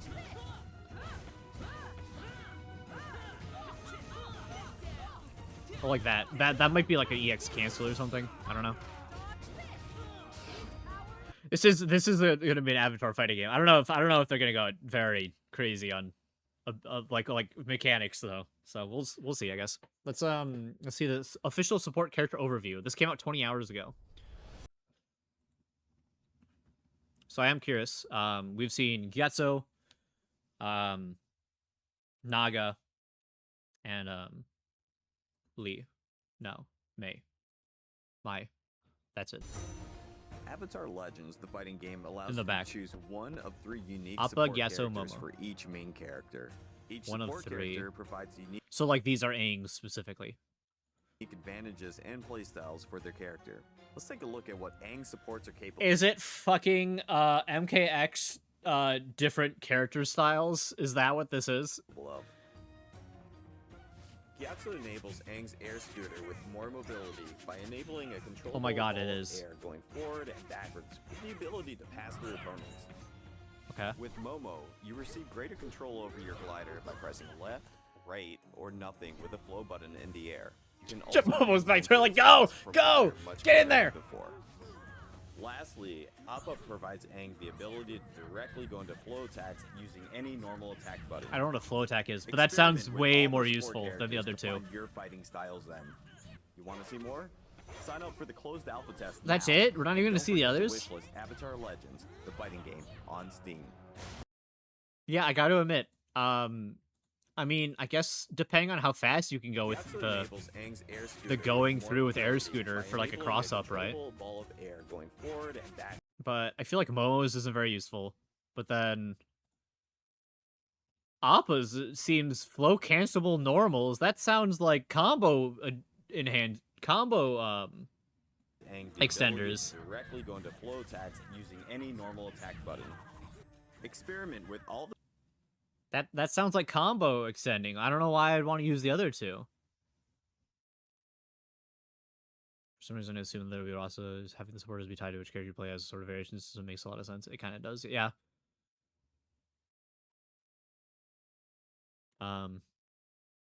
Her directly go into flow attacks and went, yup, opposite. I mean, it sounds like a no-brainer. Of the 3 I gotta pick, I'm gonna do the one that lets me combo more, right? It's the one that lets me do more damage.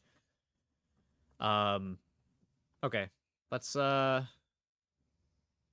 Bitly Avatar Fighters continue destination. I am going to me. What is my age? I am 25 through 44. I'm in North America. Next. Oh, yeah, you can record these. Okay. Please look at your most prominent social media account here.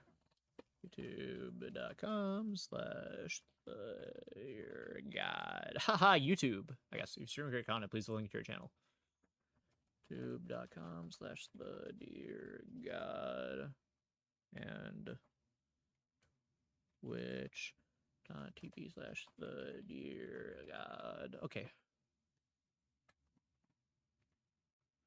God. Okay. Hydrate is skill level in fighting games. I'd say advanced. I'm not competitive or tournament level, but I mean, you put me in a fighting game, I can handle myself. I can fight people. How familiar are you with them? I am a hardcore fan, at least of Last Airbender. I'm not a big fan of Korra, but playtest runs the weekend from December 5th until December 7th. How many hours during playtest could you reasonably dedicate? Let me look at my work schedule.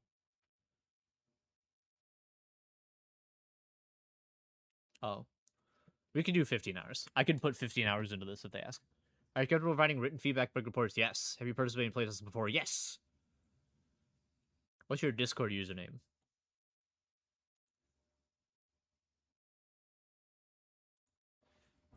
There we go. Just shove that on there. Please learn that you've joined our Discord. Using the username provided. Okay, I'll join your Discord. That's fine. Accept.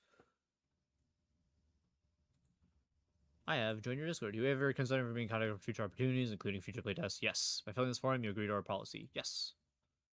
Submit. Okay. Thank you for signing up. We'll let those who are participating soon know after signups close on tomorrow in 2 hours. Actually, be sure to follow our socials for. Cool. We can close that down, and then back to me.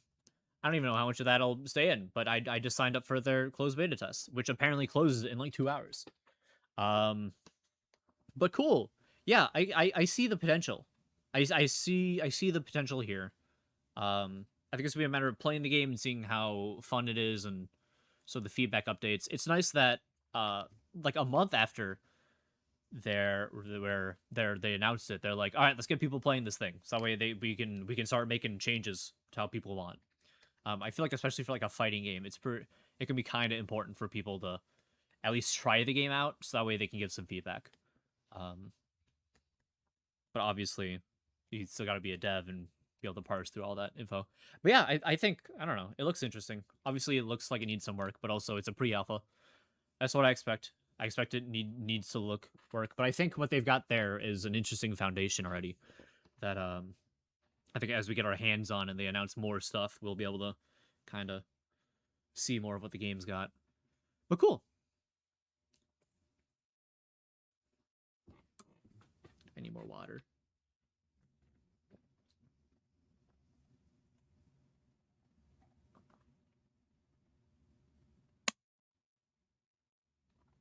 I am going to quickly use the bathroom, actually. I'm going to play music, and then we will be back for more reacting. So give me a sec.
Oh, Devil May Cry music.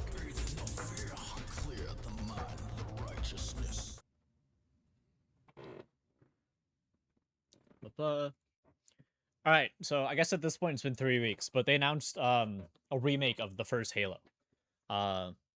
Which when it came out, this trailer, I heard some bad things. I haven't watched it, I've seen some little bits, but saw a lot of fans of the original come out and say that they didn't like the changes. I saw developers of the original come out and say, hey, we didn't design it this way for a specific reason, because we didn't want people to do this, or reason X, Y, or B, Y, or Z.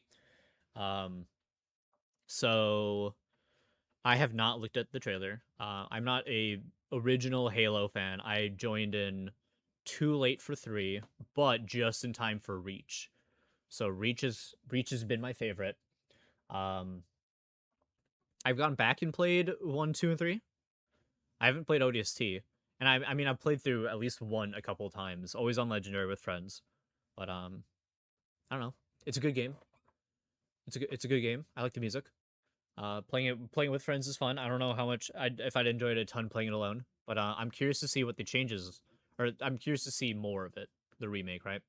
I also did not realize they released 13 minutes of gameplay, so we'll watch the official reveal trailer, and then let's watch the gameplay, and see how awful how much they've massacred how much they've massacred a beloved classic. I'm curious to see what the Flood looks like, because most of this is Infinite assets, right? I did not play Infinite. I played the multiplayer of Infinite, but I never touched the campaign. I don't think the Flood is in the campaign, so I'm curious to see what the Flood looks like. I want to see some gross ass Flood in this.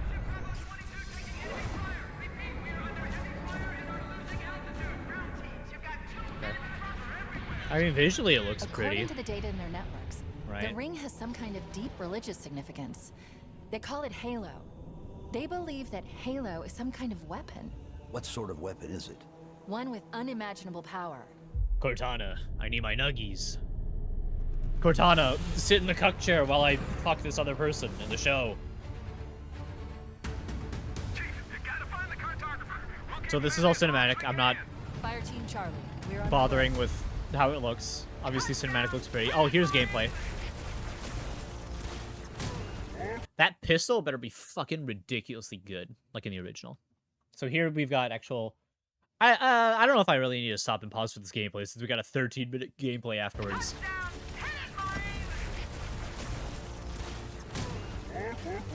Tort. I hope they also are weird. So I saw this, that the fucking needler has an ammo count on the back, but why? It has an ammo count on the top of it. Just look at it, right? I'd pick up a needler and I wouldn't like... I'd look at the top of it and I'd be like, oh, it's missing over half its clip, right? You can just tell by looking at it. And then the icon in the top also tells you.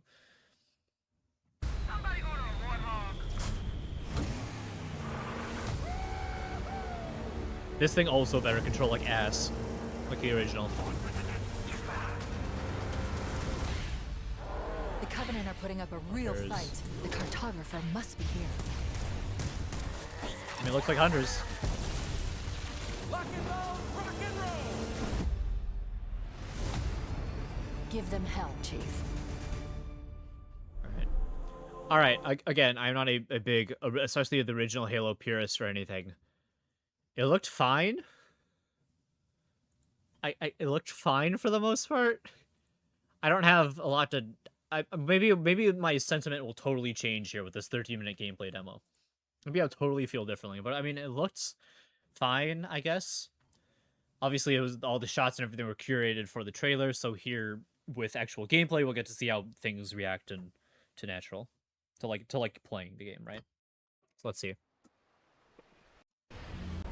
Under this island, the cartographer is a map room. The silent cartographer is somewhere under this island. Oh, you see that there? Pre-release build, work in progress. You can see the shadows on the pillar here kind of freak out a little bit. They like pop in. The cartographer. Oh man, not even just there. The shadow. Okay, I'm not gonna be this way. I'm not gonna be this way. I'm not gonna be this way. All right, I'm not gonna be this way. It's no, I'm not gonna be this way.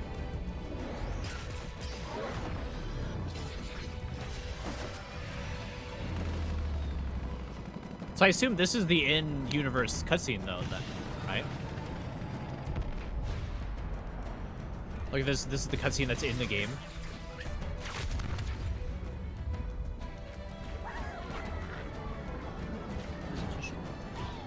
My cat is attacking my tissues. Stop. I need those. Or I have to blow my nose. Or get rid of your eye boogies.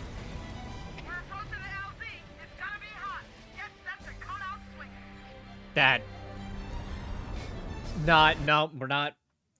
My brain immediately went to, I don't think it'd sound like that.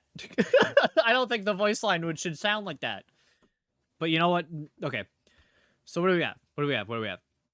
Grenades. Gun. Other gun. Minimap. Health and such.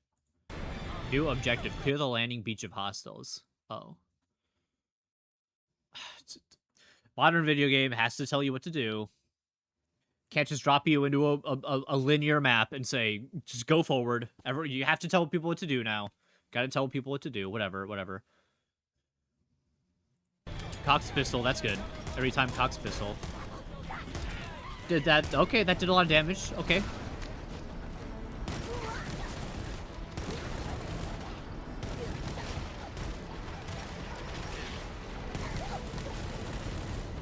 This gun better be fucking. So the assault rifle is one of my favorite guns, just because I love how it fucking looks and sounds, but it better be useless like it was in the first game.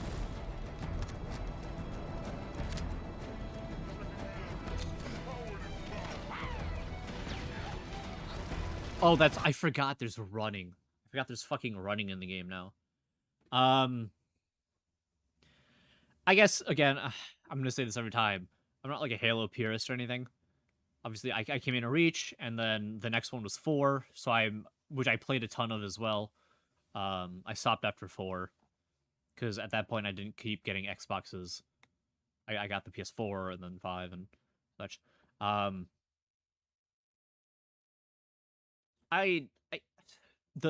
guess the problem is that the original game was obviously designed around you not being able to run, right? Enemy speeds and everything like that. I guess if they've updated enemy speeds and tactics and everything, so that your running is not good, right? It's not like, because I especially enemies like hunters, right? Those enemies are just trivial if you can run around them. They're already not even that bad, right? You just jump off to the side and then they run past you. But like, especially being able to run, or things like grenades, right? Just being able to quickly run away from grenades, so it's less of a they become less of a threat than they were in the original. So I guess it depends on the tweaks they've made to the game itself to allow running to exist without breaking the flow of the game, I think is the answer.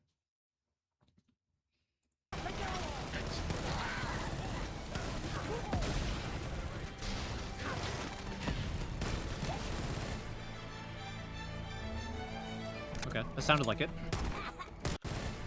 Here's a plasma rifle. Nope, not plasma rifle, plasma pistol. I am a fan. Cocks the gun every time.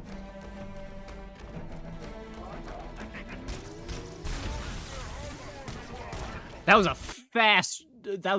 okay. So the downside... So the plasma pistol is designed in a way that you hold down the charge, right? And then you fire, and then it takes out an enemy's shield. So it's a big blast, but like it saves you a ton of ammo in theory in your other guns, right? But the downside of that, to make it more balanced, is that you're kind of locked in this animation where Chief's hands are like fucking burning, and he's like, gotta do that, and then he's allowed to keep going with it. But here it looks like you fire. It's a split second, and then he switches other. So either they've added animation canceling into the game, or I don't remember being able to do that in the original. One of the two. I don't remember being able to do that in the original.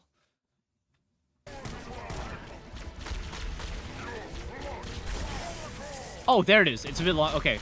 So I guess there is animation canceling.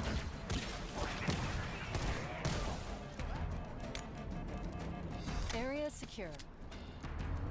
Audio-wise, sounds so good still.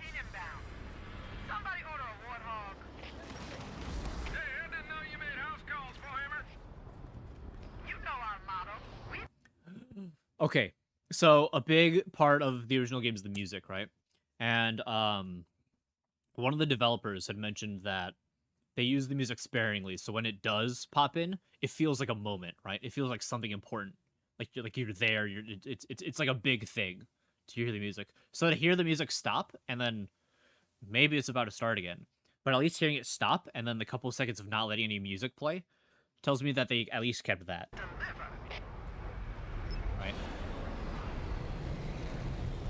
So like obviously that was a moment you've dropped onto Halo. You're now starting your journey through Halo. Big heroic moment. Okay, good. Play music. But then once that moment's over, stop the music. So that way the next time the music plays, it's another big moment.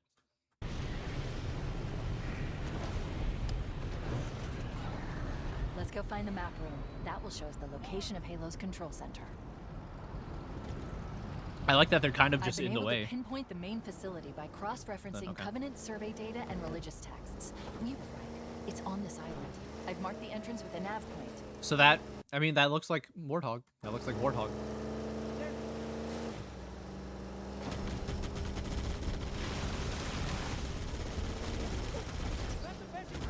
Good, and no music's playing.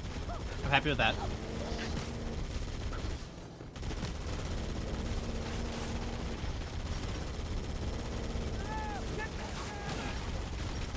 The guy's also playing it like you'd play Halo.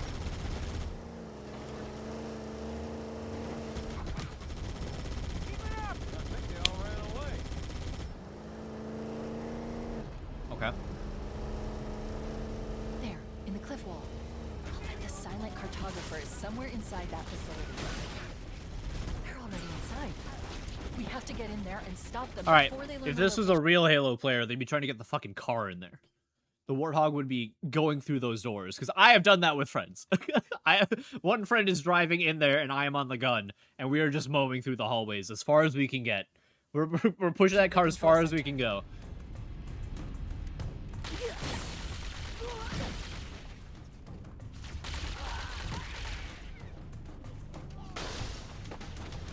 Okay, I kind of like that.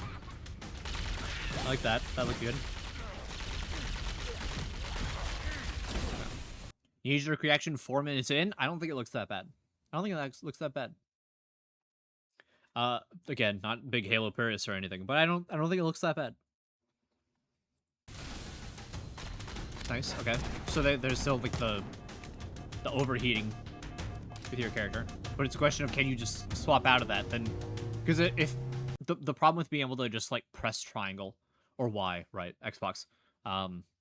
Although if I play this, it'll be on PC because all the Xbox games come to PC. Because why bother getting Xbox anymore, right? Just play games on PC, and then I'll use the PlayStation controller. But the thing is, why bother letting the overheat exist in the game if you could just press Y to negate it, right?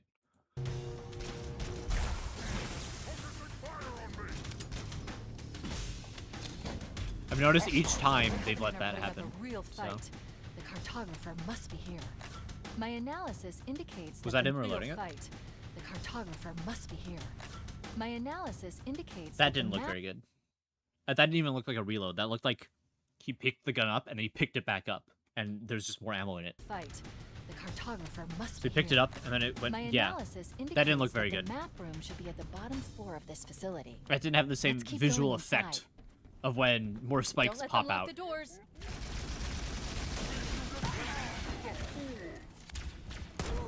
I assume, like in the original, you're able to run past, and so that way the doors aren't closed. Interesting. I underestimated the Covenant's understanding of Halo's subsystems. We need to find the security override to get this door open. Cortana to keys. I'm not going to comment visually on the original versus this one. I don't remember the levels well enough, I think, of the original. Obviously, this is a lot more dynamic lighting than the original had, though. Have you found the control center? I'll leave how Negative, Captain. it kind of looks like that to somebody else, though. We can't proceed unless we can disable this installation's security system. Understood. We're still en route to the objective. I may be out of contact when we get there. Here are your orders. I want you to use any means necessary to force your That's good. I like that. The guy just wouldn't enter for some reason until he just pops in. Let's move down the beach. Keep an eye out for any unusual structures that could house the security system. Okay, but they don't... There's no message in front of you telling you to do that. Okay, I'm fine with her saying it, right? It's like, hey, do this. It's like, okay. It looks like there is a path into the interior of the island. I don't want the pinpoint marker, though. I don't want that. I don't need that. I heard Cortana say, go into the mountain. I heard her say it. There's also a bunch of enemies here. Everybody knows that when you run into enemies, that means progress, right? I don't need the marker in front of me, too. Down, man. Triggers down. That's how I feel about that. I guess modern gamers are dumb. Whatever. Somebody's got their podcast in. Too busy listening to that, not busy paying attention to what Cortana's saying, or the story of the game, whatever.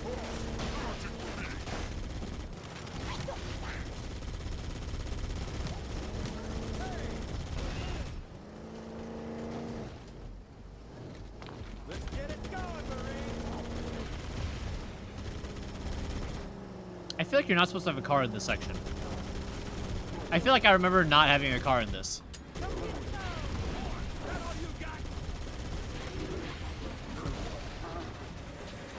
Because having a car in here kind of defeats the purpose of these guys. Maybe I'm misremembering, right? But aren't the rocks for? I think I saw Dev talk about this too. Aren't the rocks formulated in a way you can't get the car in here? So that way you have to get out of the car, get on foot, and then sort of engage with the hunters so you learn how their mechanics work. I feel like I remember that being a thing. Maybe that's another section though.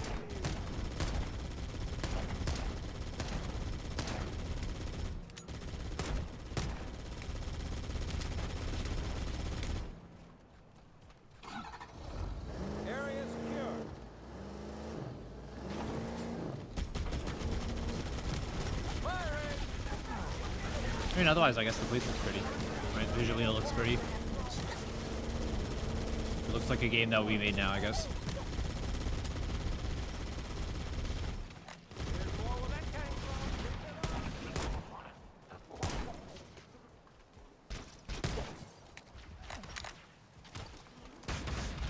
I think this is right. This is just the single-player campaign, right? Oh, I don't like that animation as much either. I don't like that animation as much as the original. Doesn't feel like it hits as hard.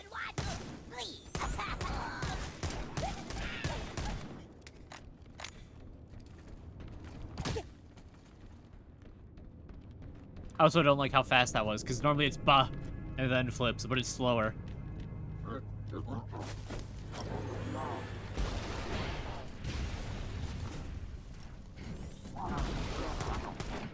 Right, because beforehand.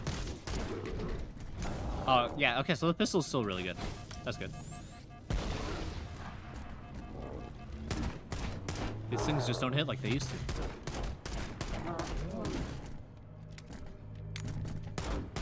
I think that's the red versus blue line.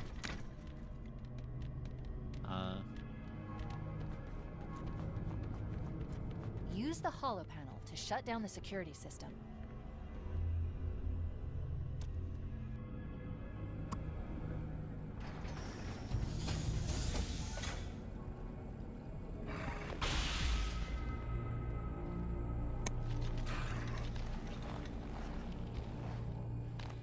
Good. That should open the door that leads into the main shaft. That seemed that felt unnecessary a little bit.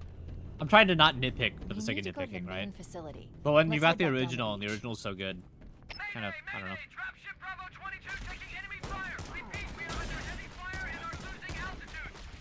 Understood. Activate the map route. We're on our way. How much more we got? 4 minutes?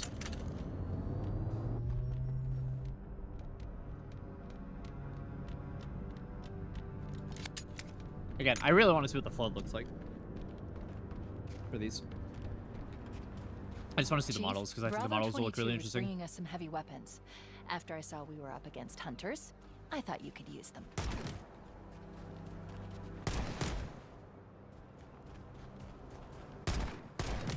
I'm glad they didn't make Chief talk more. I feel like most devs would have made him talk more. Interesting.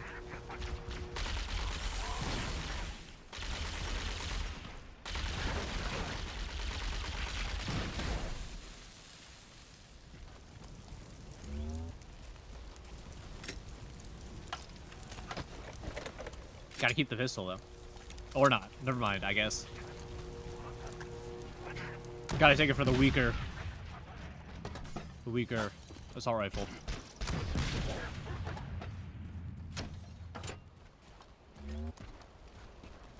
Wow.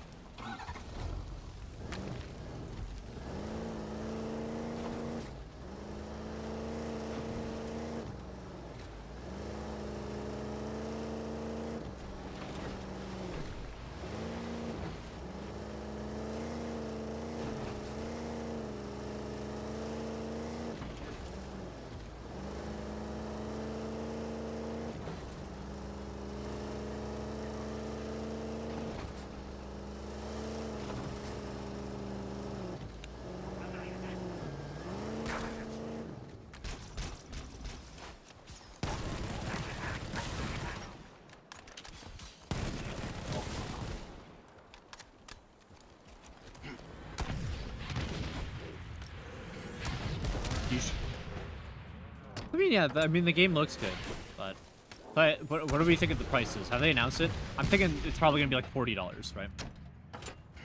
It's not gonna be full game length, full game price, but they're probably not gonna make it cheap either. I imagine probably around $40. But the question is, why buy this over just the Master Chief Collection, right? Because I think this game is purely the single player, right? It's just the single player campaign. But the original has multiplayer. And then you also... But Master Chief Collection has multiplayer. And then it also has all the other Halo games. 2, 3, ODST, Reach, and 4. With all multiplayers in them all.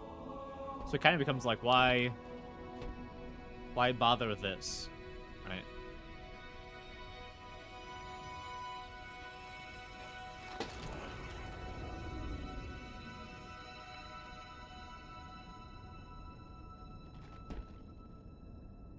Coming 2026. Oh yeah, that's right. It's on fucking PS5. I forgot about that. It's coming to PS5. What a noob didn't drive the door inside the door. Touchdown, hit Marines. 32 rounds in the AR. See, it's little stuff like that. Like I don't remember how many rounds are in the AR. 105 stars in an official trailer is crazy.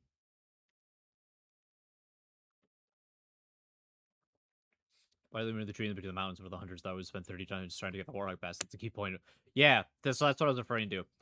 So, I mean, I don't think it looks as egregiously bad as other people have, like, made it out to be.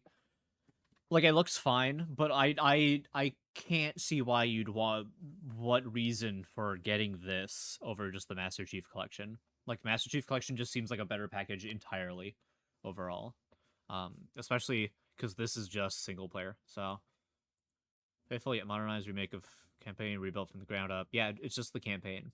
Redefined controls, 2-player splits in co-op console. That's nice. Up to 4-player online co-op on console and PC. So I mean, that's nice to have more people, right? But also, I assume if I Googled hard enough, there's a mod that lets me just get more people. 3 new missions. Okay, an expanded arsenal of weapons, vehicles, new enemies, and more. I need to know what they mean by the 3 new missions, expanded arsenal of weapons, vehicles, new enemies, and more. Like, are they just taking enemies and weapons from the next couple games, right? And just shoving it into this one? Is that what's happening? Oh.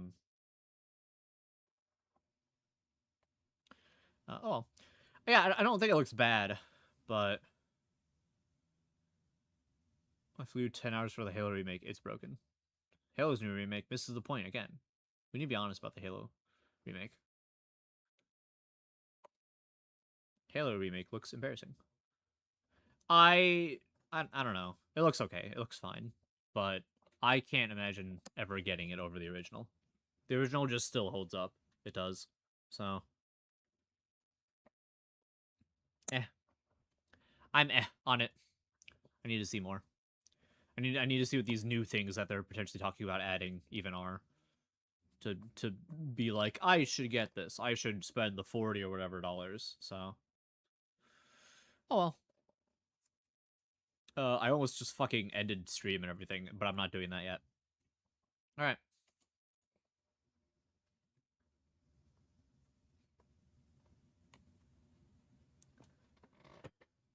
So about a week ago, Valve announced some new hardware. Their box. They're not orange box. It's a black box. The black box. It's a console. There's like a new controller. There's a new headset. I saw a little bit on the Steam page, but I know that they dropped official trailers and stuff. So let's watch the official trailers. Hey everyone. Hi. This is Steam Deck. Steam Deck is our I have one of powerful, these. It's portable, pretty solid. handheld gaming PC I don't that lets use you it as take much your Steam anymore, library but with you anywhere. It's solid. We're pretty proud of it. People who own Steam Decks have been playing everywhere, and we couldn't That's be true. happier with the response we've heard from all of airplanes you. and trains and stuff We're like excited that. to talk about the future of Steam Deck, It's but not pretty today, solid, or like in a because car. this isn't a video about the future of Steam Deck. This is a video about the future of Steam hardware. Today, we're announcing 3 new members of the Steam hardware lineup. Orange box. All connect you with powerful PC gaming. All are optimized for gaming with Steam, and all are shipping in early 2026. Let's start with this one. So controller. Isn't there already a Steam controller? Oh. This is the new Steam controller. The new Steam controller puts all of your Steam games at your fingertips, so you can play wherever and however you want. Just like I think one of my least favorite parts of the Steam Deck is the mouse pad parts. And I kind of don't like where it's placed on these. So I've got my PlayStation controller, right? Oh my god. This is like the dumbest way I can do this. I feel like the bottom part, just like visually, without getting my hands on it, I'm also probably not going to buy it because this thing's going to be fucking expensive. This thing's going to be like $80. And I don't need to get one. I already have something like this. I feel like where my thumbs are, it's a bit too wide, right? I don't know. Maybe I'll feel totally different, but I feel like I need to put in a little more extra effort to put my thumbs up as opposed to just like this, right? To sort of get around the hump that is where the mouse pad is. The new Steam controller puts Maybe I'm all totally of your wrong, Steam though. games at your fingertips, so you can play wherever and however you want. Just like with Steam Deck, we want Portal you to be able mentioned, to play let's any game with your go. Steam controller, even games never built with a controller in mind. It has all the great features from Steam Deck, like trackpads, gyro, and back buttons, all in a comfortable form factor. Its next-generation magnetic thumbsticks let you play with improved responsiveness and longevity. We've put capacitive touch sensors on the thumbsticks and now on the back of the controller too, so you can enable precision gyro aiming with the touch of your thumb, or your pinky if you're feeling fancy. Play for way too long. Does that mean I can with turn a the controller rechargeable and lithium-ion things battery attack, that allows like for it over moves with my aim and 35 stuff? hours of playtime. With Steam controller, we want to make That is a charging lot and of wireless playtime. pairing something that's actually easy. That's why we created the Puck. The Puck is a combination wireless adapter and magnetic charger included with every Steam controller. Snap it on to okay. charge. Once you're charged up, snap it off again. You can play And over 35 hours too is pretty good. I gotta admit, a big problem I have with like other controllers and stuff. Oh my god.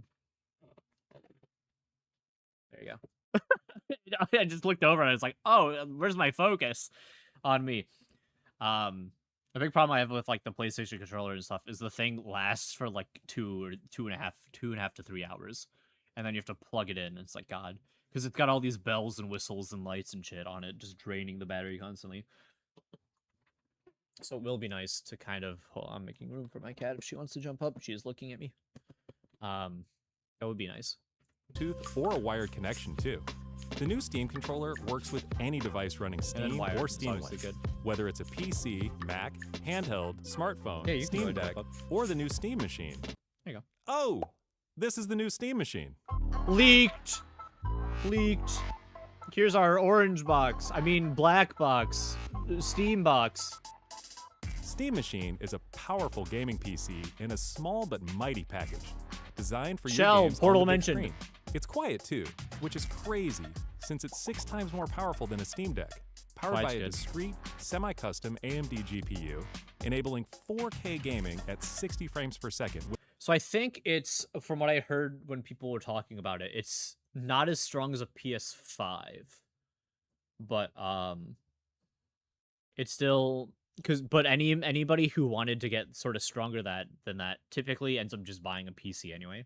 So it's kind of more for like the typical people who don't want to like spend high money on a PC. I've also heard that this thing might be incredibly expensive. I think I saw a tweet from somebody who he was like talking to the executives and he's like, yeah, like $500. And then there's like a nervous air in the room. So this thing might be like $800 or $900. This thing might get fucking expensive. I'm not gonna get it. I have a super up to date PC. I got it like a year ago. So I think it's almost everything is sort of top of the line. So I don't like need one or anything, but I mean it's having one of these is good for people who can't do that, right? Just depends on what the inevitable price ends up being. With FSR, Steam Machine runs Steam OS made for a bigger screen, built for gaming in your living room, your office, or wherever you play, with the rest of your PC accessories. Steam Machine borrows some great features from Steam Deck, like lightning-fast sleep and wake, an SD card slot to easily expand your storage, and brings some new tricks of its own, like a customizable LED strip, which can show different system functionalities, or your own light show. Steam Machine is a PC, so run whatever software you That's want. right. I saw and this it works too. with all your favorite desktop. So it also works if you're like a creative person. Hey, I need to use Premiere Pro. I need to use like Photoshop, After Effects type of stuff like that. Ableton, Pro Tools, FL Studio. Like this also works for it because it's technically a computer as well. So And gaming accessories. So it's like if your computer dies, right, and you don't want to like fork over for a big expensive one, you could just buy this in theory. I don't know how well transferring over files and such would work. Also, I guess we need to see how many ports and stuff it has. To see how well like you can like plug in external hard drives for like work stuff and plug into multiple monitors and such like that.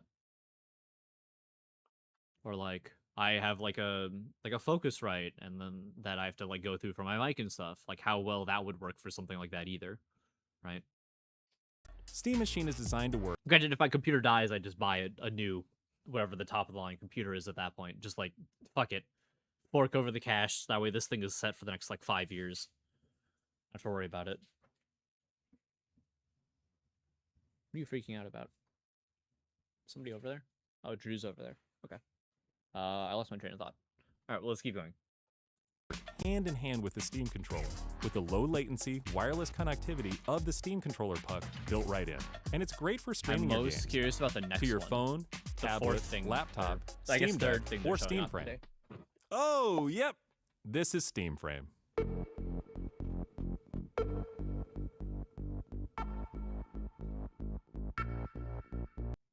Rest in peace, Oculus. Steam Frame is Valve's next generation VR Rip hardware. Oculus. Stream all your Steam games, VR and non-VR alike, in this comfortable, lightweight, wireless. So non-VR alike too. So you can play regular games. Wireless VR headset. Steam Frame uses camera-based tracking, so getting into your games is as easy as slipping on the headset and waking it up. I hope the headset doesn't hurt. Right? So I initially had a Rift S, which fit my head fine. And then I got a Oculus Quest 2, and I can't use that thing for more than like an hour. When I used it, I don't use it anymore. I couldn't use that thing for more than like an hour before it just hurts my head too much. I don't know why. I think it's something about all the weight in it, right? Because that thing is so fucking front heavy that it just puts too much like strain on my head, and I just get like a headache. It's like I can't like use it too long. Which sucks because VR is a ton of fun, and I really like VR stuff. So for this, there's like two concerns I have. One is how, if I'm streaming, right, I need this to show up on the computer. I need what I'm doing to show up on the computer so it can get captured by OBS, and I can send it out to Twitch and YouTube. Does it casually Steam Frame connect? controllers, included with the headset, are designed with all the inputs you need for your And I'll VR talk about the titles, second thing in like a little motion bit. controls and capacitive tracking for all your fingers, as well as a split gamepad layout to work with your whole Steam library. They even feature the same magnetic thumbsticks as Steam controller for responsiveness and longevity. Steam Frame also pairs seamlessly with the new Steam controller, a great companion for playing non-VR games in the headset. To make sure So, okay, I guess I'll just say the second thing right now. So all of this is obviously this is for the player. This is for us, right?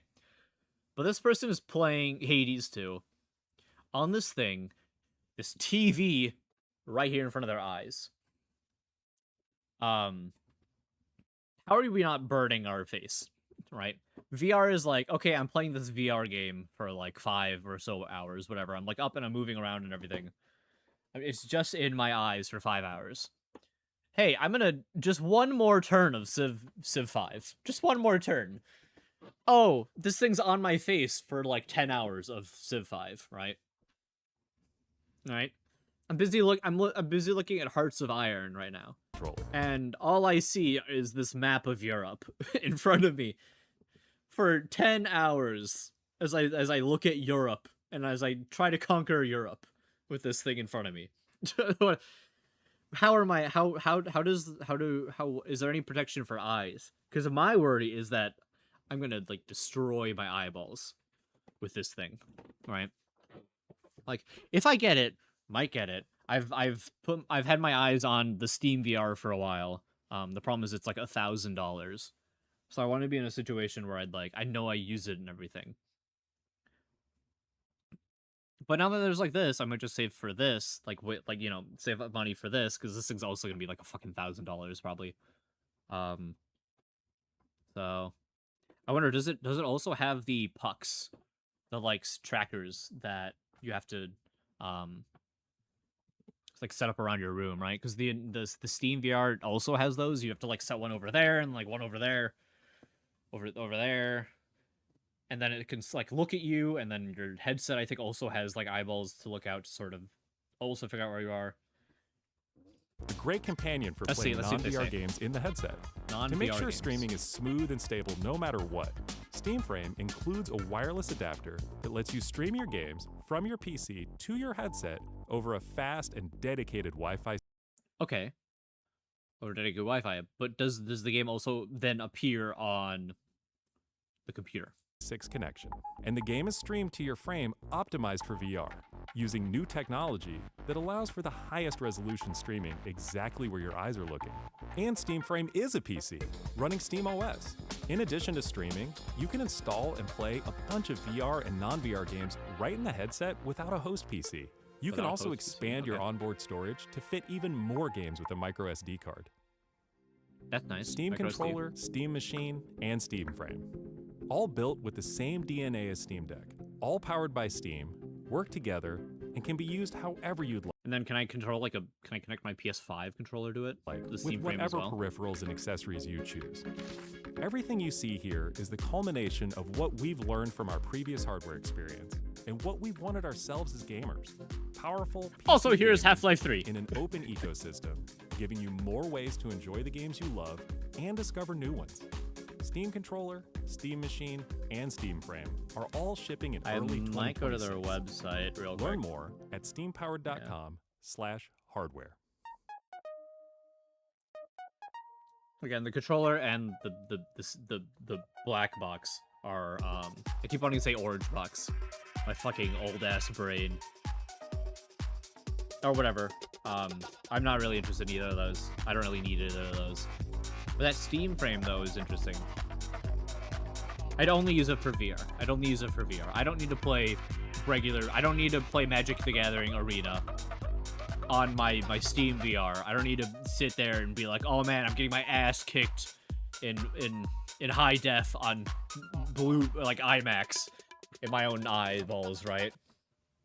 I don't need to see that. Finally, the GameCube. Announcement by a tech company without mentioning AI is a blessing at this point.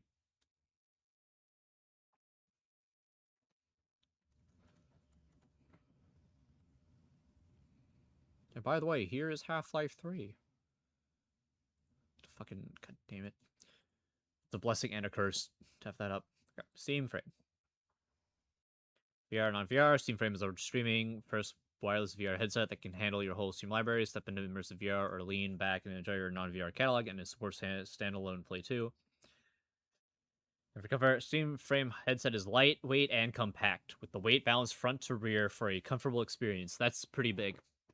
Because yeah, I have the Quest 2, and that thing is super front heavy, and there's too much strain on my head. I can't use it for too long. Also easy to just slip on and play with no wires and no setup. High quality streaming first experience, wireless adapter and dual radios. The included plug and play. So it looks like it doesn't have the 2 pucks that the Steam VR does.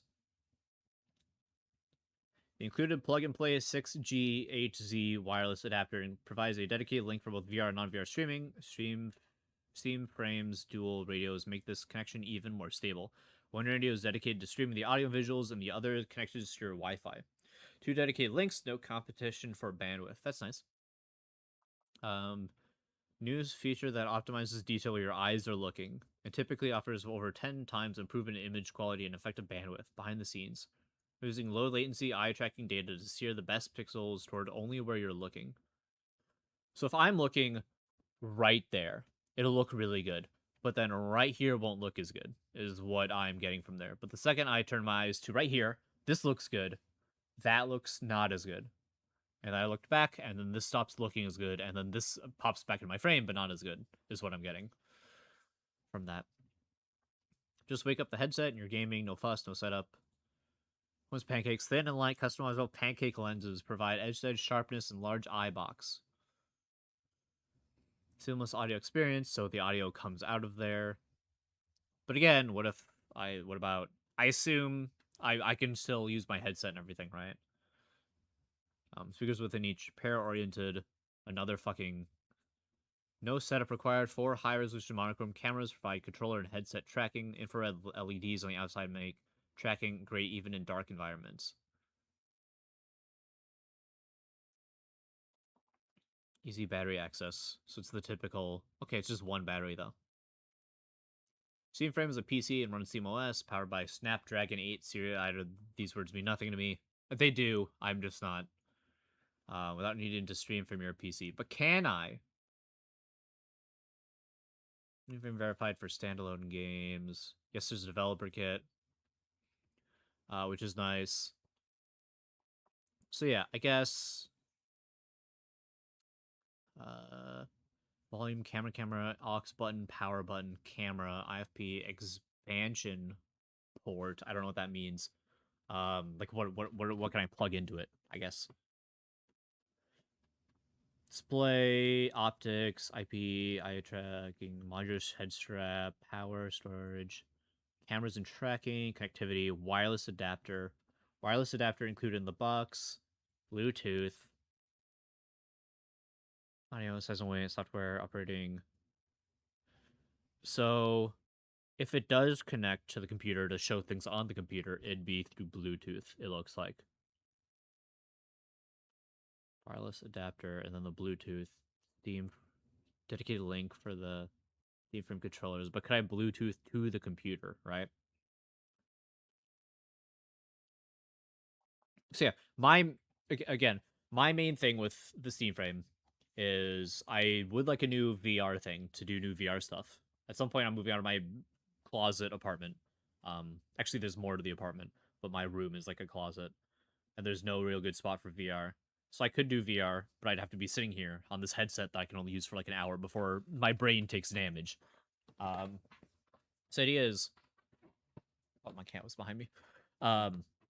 If I get this, can I plug it into computer, or at least Bluetooth into computer, so that way Steam or OBS can pick up what's happening here, and then obviously have my headset. So that way I'm not having the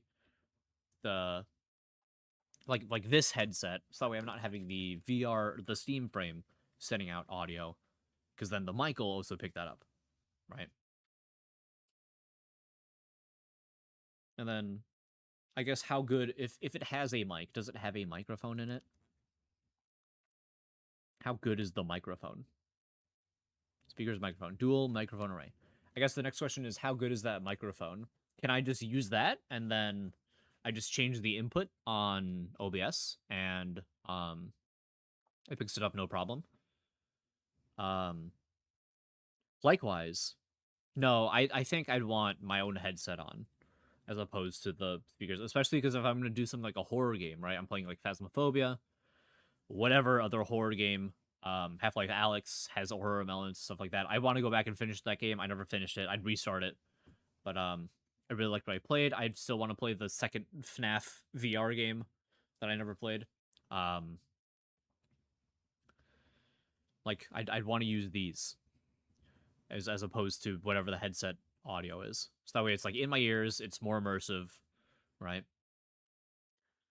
Can I physically see? Yeah, so the speakers are on, but they're on the outside though, specifically, is what it is. So looking at it, so like right here is where the speaker is. So it's close to my ear, but it's not the same as a headset. So I guess that's kind of how I'm feeling about it. Is there any way I can like, I know that there's a wish list, right? Steam Frame. Dumbass. And then remove this one. Okay. Yeah, so there's no specific like idea on where the price or anything is. Also, we don't know the date. It just says 2020 2026, early 2026. So probably during the spring months, I'd say.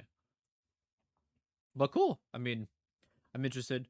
Again, I think the Steam machine is going to be really useful for people who don't want to shell out money to get like a full-on PC, but still want to get like a computer, right? I don't care about the Steam controller. And then yeah, I'm most interested in the Steam frame for VR stuff. But cool. Looks, yeah. I am excited. All right, I got one more thing for us tonight. A couple weeks ago, they dropped a Darkwood 2 trailer. I played the original back in 2020. I really liked it. I remember watching like Markiplier and stuff play it back when I think it was like a demo. Darkwood is the first one is also one of my best friend's favorite game. And I've re-downloaded Darkwood to play it again because it's been 5 years now. But I'm excited. I liked the first one a lot. And I'm at the point where a lot of the game is like left my brain, which is the ideal time to play a game like this again. So I get to re-experience sort of the horrors of the forest. I feel like I still remember the general like story, but like the moment to moments and like everything I don't remember. So I think this is also the guys that make Pathological, right? It's not the original team that made Darkwood 1. It's the team that made Pathological. But like they're being overseen by the team that made the first Darkwood. I think that's what it is, right? It was weird. This was during like an Xbox showcase type of thing, but it wasn't like some big Xbox event. It was just like this little, hey, we're doing a little thing. And then of course like smack dab in the middle is like Darkwood 2. It's like, oh, okay, that I like that one. To move everything into the side. That's the one I like. Game development. Does look like it got more money. It's supposed to be from Acid Wizard Studio. And Hooded Horse. Yeah, looks like Darkwood. Looks good. The former Errol C. sometime in the 1990s. 10 years after the accident. Oh shit. Dark Swamp.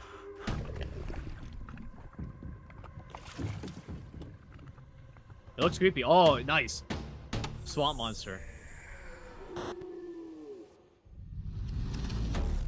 That's all we get, right? Yeah, that's all we get. Damn. Coming soon, wishlist now. We don't even get an idea on when it could be. Xbox, Game Pass was PC via Steam Machine in the Microsoft Store. Oh, is it not? Oh. Oh?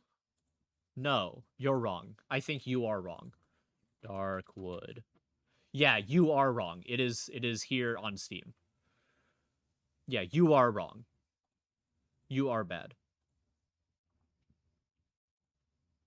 Just, I guess, real quick look at some of the pictures. Nice. Okay. While watching the trailer, I'm thinking this thing. I was like, oh, is it also gonna do the how it was in the first game? Sorry, I'm like stuttering so much.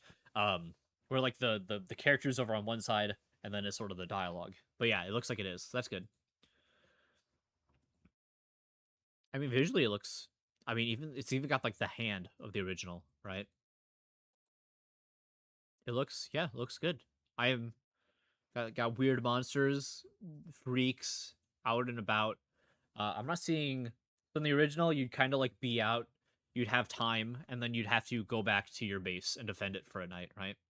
So it's kind of like, okay, next daytime, I'm going to go to this area. I gotta look as much as I can, loot as much as I can, but I also gotta be conscious of what time it is so I can head back for the night to turn on my generator and protect the base. Type of stuff, right? I'm not seeing too much of sort of setting up in the base yet. That could be what this is, and I'm totally just wrong. This house here, right? Is this the same house? Potentially. Potentially the same house. But I mean, yeah, looks good. Real quick.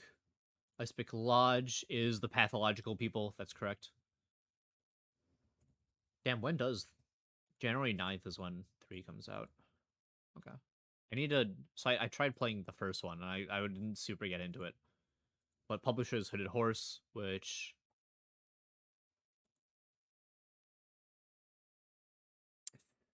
Fuck. Well, what's the name of the original Darkwood team? What's the name?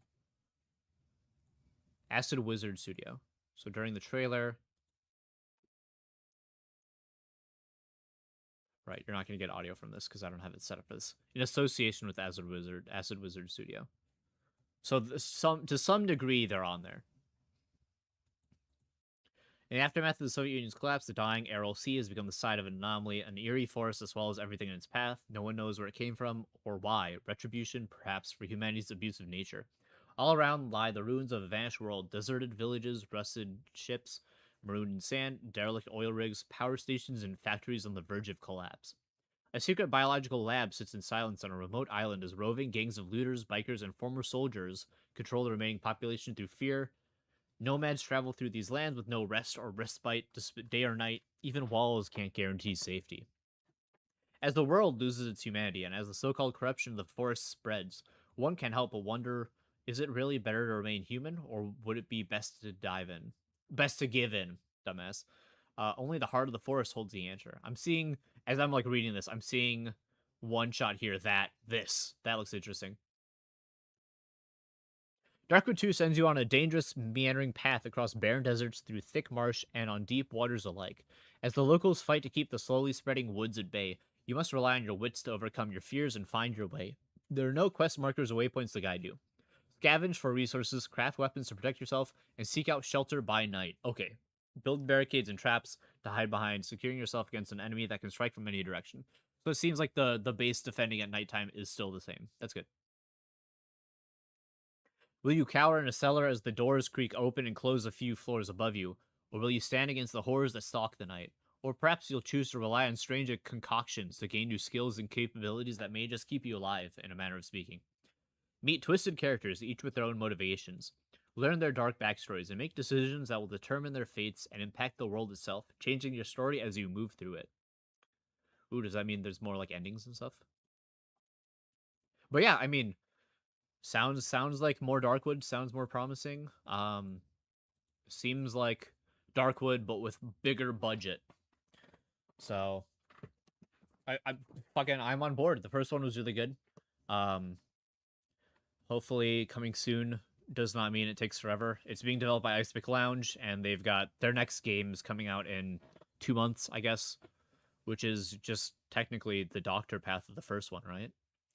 Yeah, Doctor with only 12 days saved. Yeah, it's the Doctor path for the first game. But I mean, yeah, looks good. Looks good. I'm excited to see more. I'm gonna be replaying the game soon, so the first one soon. Now that I've got a break, so I guess Poland too. The art style change. The art style is a little different, but I don't think it's a bad thing. But yeah, I mean, looks good. Looks good. Okay. It is. I am going to once again pee real quick, and then it is time for spook. For spook stuff.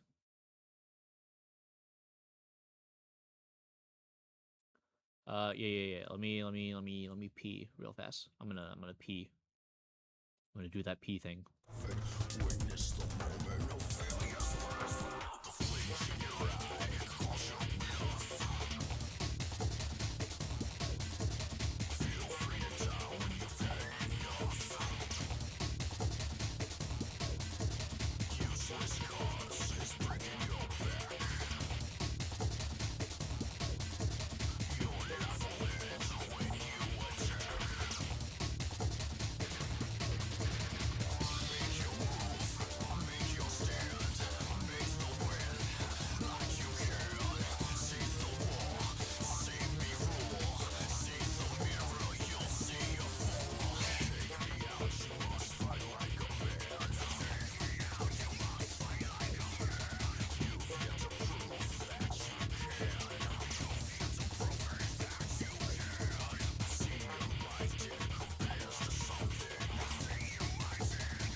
I might have found real quick another trailer to watch.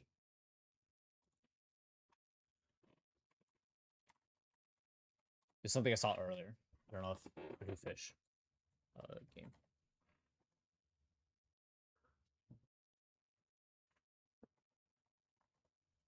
Nope.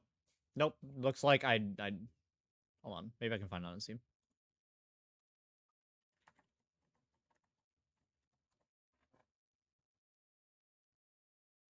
Is it? It's just no. Okay. All right. Never mind then. Yeah. Never mind. Okay. Let's see here. Da, da, da, da, da.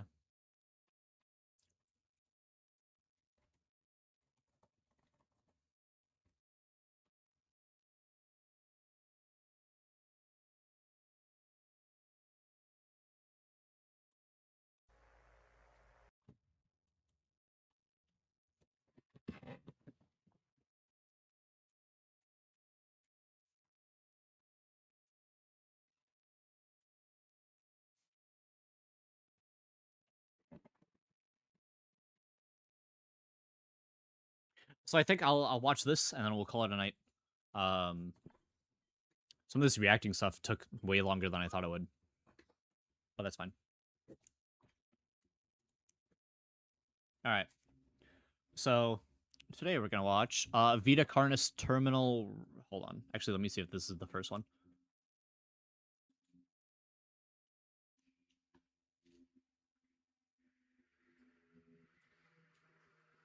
It's not. Okay, cool.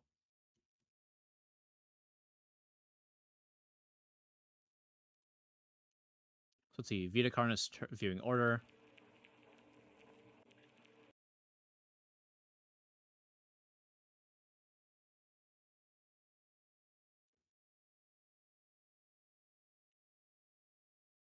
Oh, this thing's kind of long. Okay. So I've heard good things about this Vita Carnis. It's an analog horror. I know like nothing going into it. I did see pictures of the Elder Mimic, which I guess appears in a way later one. Because initially I up here you can see Elder Mimic and it pulled up this Terminal Rally one. But I figured that I wonder if this is not the first one. So I went through the guy's page and then I guess there's a bunch of these. So we're gonna watch some of them. Let's take a look. I'm ready to get spooked. Video talks about and shows imagery of graphic content like gore, flashing lights, violence, death. Viewer discretion is advised. Classified material. Federal law provides severe civil and criminal penalties for the unauthorized viewing of this footage. Any reproduction, distribution, or display of this video is prohibited. No, I did say that right, yeah. The possession of this footage may lead into investigation and detention. If released from custody, the apprehended will face a penalty of $500,000. Well, I guess I'm fucked. Off I go with $500,000. On planet Earth, life has thrived for millions of years. It looks good for you guys when you Creatures turn up big on my end. and small have found ways to adapt and evolve to flourish in all types of environments. Should I have the closed captions on? Because some of these will they'll have like weird gibberish, or they'll have nothing going on at all, and then in the closed captions it's like, hey, here's a little bit of story that you're missing out on. Let me do this. Obligatory. I know nothing about going into this. From barren wastes to lush forests, life Nice. can be found.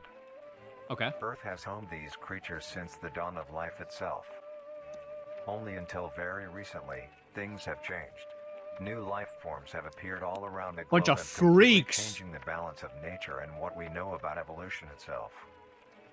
That is why we, at National Living Meat Research, National have been Living studying these new species, trying to help educate everyone about these creatures and their wondrous All right, ways show of me the life. monsters. Show me the freaks of First, life. What are these new life forms? Since their explosive arrival across the globe in 1931, there has been much debate on what these 1931. newcomers are and where they came from. Are they extraterrestrials coming? Okay, what happened in the 30s? World War II, but that's a couple years after where they're talking about. I think even the rise of Hitler stuff wasn't until mid 1930s, right? Okay, what else? God, I'm not a history guy. Fuck. I don't know what else would be, because my brain goes, oh, 30s, rise of Hitler, rise of, Nazis, and then into World War II, which goes from 1939 to 1945. But I don't, especially it showed, where did it show? Early, right? Yeah, so it says 1931. So there must be some event 1931. What happened in 1931? What happened in 1931? In 1931, significant events included the devastating 1931 China floods, the completion of the Empire State Building, and the outbreak of a European banking crisis triggered by the collapse of Austria's Creditanstalt Bank. So I'm going to go ahead and say it's probably not any of those three, especially the Empire State Building being built. Though I think that would be a funny catalyst for a bunch of monsters showing up.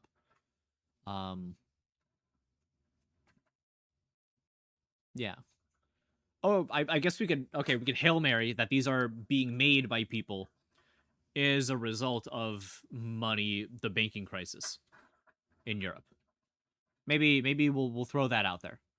Just a wild Hail Mary that I don't think is accurate. Where they came from. Are they extraterrestrials coming to invade Earth? Or are they demons who come from hell to purge humanity? From what our scientists have discovered, no. That is a red-ass liquid. That is also a dark-ass red liquid. I don't know, sorry, the colors, stood out to me. No. The origins of these creatures are solely to Earth, miraculously out of nowhere. We don't know why or how, but one thing is for certain, Earth is now their home. Alright, so we just ruled out, let's make this clear, we just ruled out extraterrestrials and demons. Also potentially ruled out man-made. Like they've always been a thing. They're like the mole men. They've always been underneath us, but they've just now decided to come out. That's what we're finding. What these creatures are is mysterious and still not well known today. But here's what we do know. Okay, lay it on me. These creatures are comprised mainly of muscle tissue, organs, and bones. They so similar to us, right? Greatly resemble animals with no skin or store-bought meat. Because So, great resembles mammals without skin or raw meat. So, I guess, so for human-wise, take our skin off. And that's what it looks like, right? That's what they look like. Just no-skinned humans. Tormented ones from fear and hunger. Meat. Because of these characteristics, they have been named accordingly as Vita carnis. Vita carnis. The carnis species consume decaying, organic matter, mainly but their flesh. main diet is composed So they're like zombies. Okay. of raw meat, not including their carnis relatives. The carnis only appear in places where there is an abundance of crawl, which leads to the first Crawl? What is crawl? What is crawl? Crawl! Move forward on the hands and knees. Nope, not that. Behave obsequiously or ingratiatingly in the hope of gaining someone's favor. Nope, not that. I should be doing this on the other monitor. I should be doing this in front of you guys instead of looking up here. Ah! My eyes! What is crawl? So no, not this. An active moving on one side. Nope, not this. What is crawl? Species? A crawl species is a general term for an animal that moves by crawling, which includes many reptilians, amphibians, and invertebrates. Any type of tetrapod, quadrupedal locomotion with the torso persistently touching or close to the ground. So like snails, slugs, worms, spiders, millipedes, reptiles, lizards. Okay. creature of the carnis species. The crawl. The crawl is a growth of meaty tendrils that closely resemble the small intestine, the only difference being... I was wrong what the crawl is. Okay.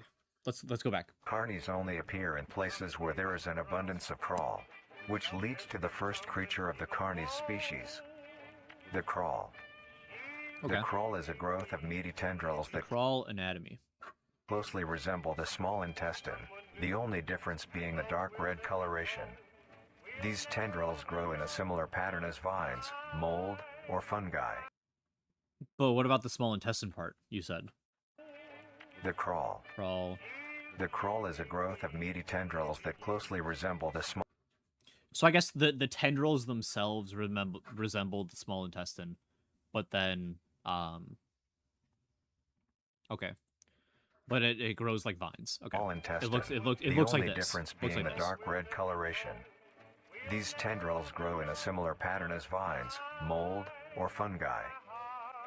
A primary stem structure is the host of divisions of other, smaller branches.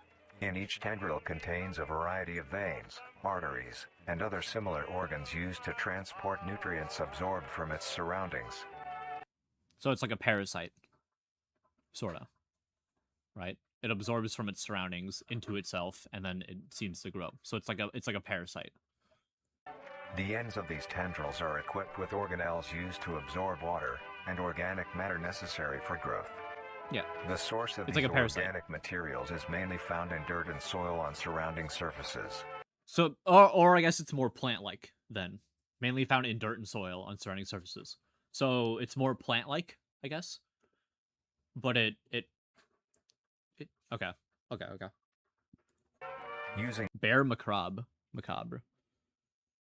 What by spite of Artemis. Those are unique names. Those sound interesting. Using its root-like tendrils, it absorbs the material and processes it into usable energy. Although, the crawl also obtains energy through another means. Using a sophisticated form of photosynthesis. Oh. The dark... The pause there made me go, oh, like people? It, like, attacks, it, like, eats people? In some way, okay, but no, it's because it's sort of like a plant. Pigmentation of the smaller branches is ideal for absorbing sunlight, and therefore allowing solar energy to fuel the crawl's growth. Because of its efficiency, it thrives in almost all types of environments. Okay, easily allowing so it to not parasite. As they've explained it, I don't think it's a parasite. But it's more like a plant. Spread across the world and can be found pretty much anywhere. Its recent inclusion in the ecosystem has caused many major changes in nature's balance. One may assume that the crawl's presence may outcompete any other competitors, but due to its unique life cycle, it looks a little loud. I could be totally wrong though. Decay into nutrient-rich compost, all forms of life seemingly flourish instead. The crawl's abundance grants plenty of nourishment to all. Let me go back. May outdo changes in nature's balance. One may assume that the crawl's presence may outcompete any other competitors, but due to its unique life cycle, where old branches fall off and decay into nutrient-rich compost, all forms of life seemingly flourish instead.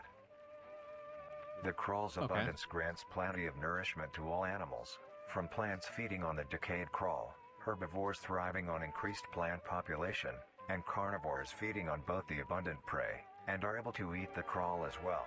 Ah, they eat the crawl? The presence of all these animals leave behind... Does the crawl then go in to the animal and parasite, is it? Waste, which will be broken down and consumed by the crawl. So it's a little ecosystem circle. Circle of life, baby. This form of symbiosis leads to an environment where all populations thrive. That sounds like humanity typical also nature. Uses the crawl to our advantage. Because of the supernatural rate of growth and its richness in nutrients, it has been sustained. Alrighty, here's where because of the supernatural rate, it gets really bright, freaks out a little bit. Radio tower overgrown with crawl. There you go. But I mean, it sounds like it's a natural nature thing, right? It like has a purpose. But I assume we're about to find the worst purpose that it has. Yeah, wow, that is there for like a split second. 1, 2, 1, 2. Point 1, point 1. Point 1, point 2. Radio tower. And its richness in nutrients, it has been sustainably cultivated into domestic farms. The krill is harvested and processed into fertilizer, which greatly increases crop yield and quality. The krill may also be used as a food source for humans, and reliably so. But we're busy documenting this new thing. Some downside, right? Probably some downside. But due to its unkindly appearance and taste, it has yet to reach cuisine standards. The krill also plays a very important role in the next creatures that we have been studying. Sometimes, in a krill-populated environment, a node of meat may develop on one of the branches. Node of meat. This node will fall off and grow into a functioning organism, and go to live on as an independent Oh no! animal. Oh no! This leads us to the upcoming species that we will be discussing. The first of these creatures are the trimmings. Oh, well, hi there. The trimmings. So it can turn into a bunch of different things. Total of 1, 2, 3, 4, 5, 6, 7. 7 different things. Okay, so let's see what we got here. Da, da, da. I can't fully read that. Da, da, da, da. Will it unblur itself? Once upon a time.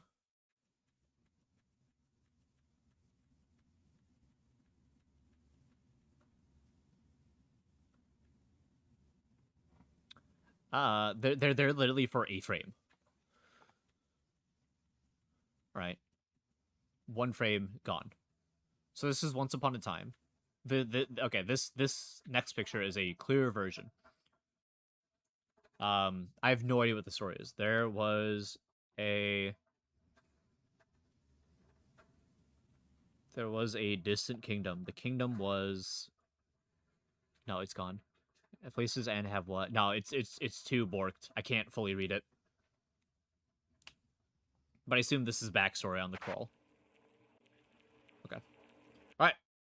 Let's see what the next one is. Oh god, that one's a human. This one is like a little thing.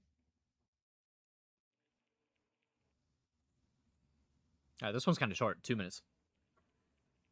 I might do 3 of these per video.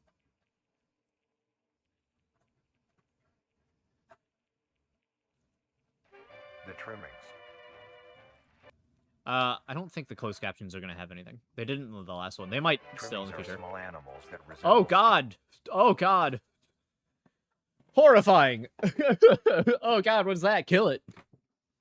So, got kind of rat-like teeth, it looks like. 77%.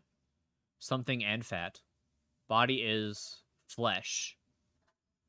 Large portion, maybe. Large part.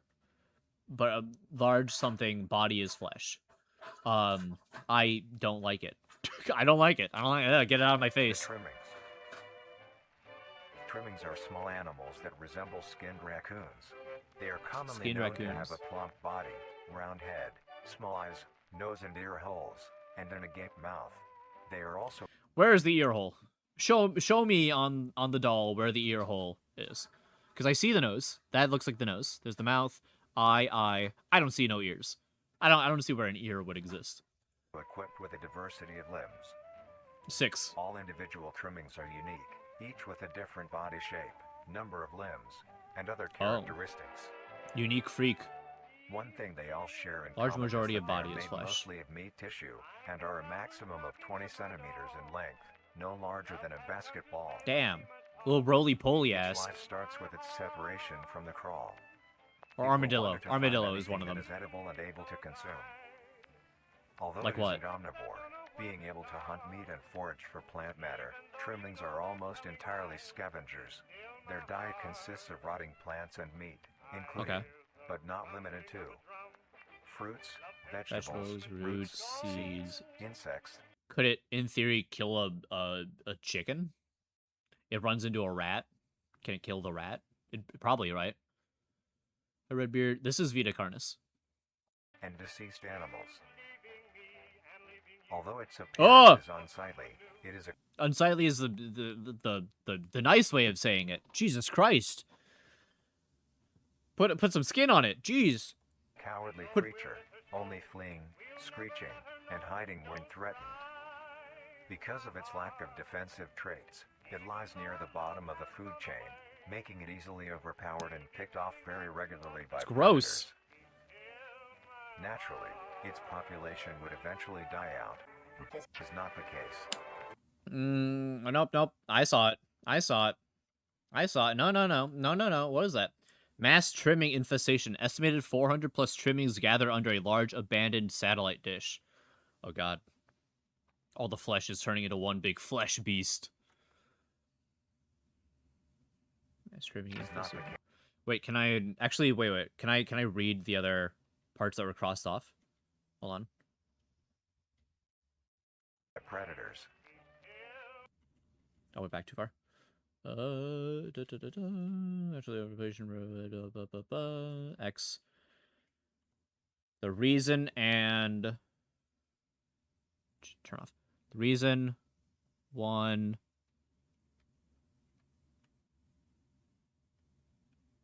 No, I can't read it. 1. The 1 SCP. Oh, the flesh, right? That flesh SCP. The, like, living flesh in Russia, I think is what it was. Is not the case.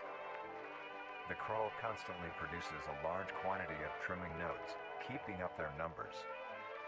Naturally, trimmings... So the trimming seems to be the most populous one, I guess.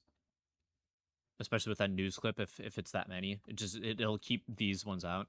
Can be found wherever there is abundant crawl. Trimmings grow at a decent pace, reaching maturity at around 7 months, having a maximum lifespan of 2 to 4 years. Although they are plentiful, humanity has no proper way to implement trimmings into society. Their overabundance has even why look at it? Why would you ever want to put that into society? Jeez, it's horrifying. Just like a crack in your wall, and suddenly there's this fleshy beast peering out at you. You know, it's like, oh, I hear something in my attic. Hope it's not one of those trimmings. You go up there and there's just this mass of flesh in the corner screeching at you. Considered them pests due to them digging through trash bins. Oh my god, that's horrifying. It's gross. Excessive noise at night. Population control indeed.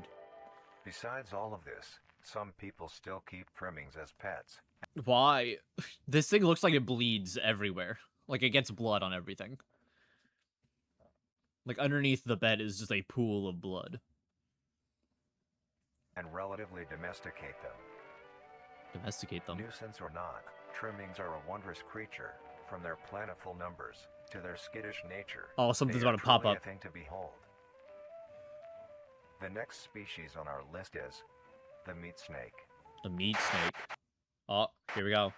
There, I just saw it.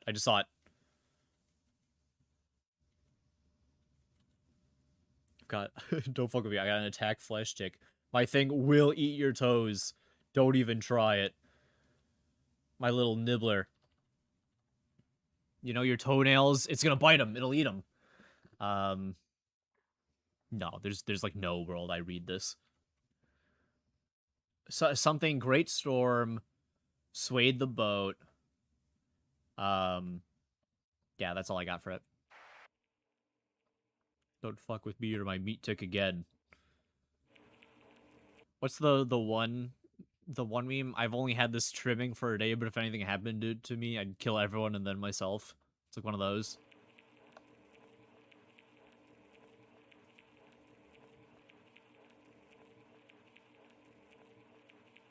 Alright, so this is the meat snake. The meat snake. The meat snake is a worm. Oh, I hate it. Oh, I hate it. The meat snake tongue, great resemblance to. It'll probably go up there. Made of a variety of types of meat, coated in a transparent, skin-like membrane. Oh shit. It was there. Transparent coating that acts as the brain and nervous system, holds the body together, and contains the preserving fluids to keep the meat and organs from decaying. Okay, like a thin its size membrane. Varies during its lifespan, depending on how much it consumes. When it first Oh, God. The little fucking chest burster. That's what that is. I seen that in Alien. Small-ass thing. To step on it. from the crawl, it is only a few centimeters in length. Eventually, it will reach an average length of 5 meters. Eventually, it'll get on 2 feet and fucking xenomorph your ass. Under extreme conditions, like natural disasters, war, or plague, it can greatly surpass this length. Nope. Hold on. You can't do that to me. I know your game.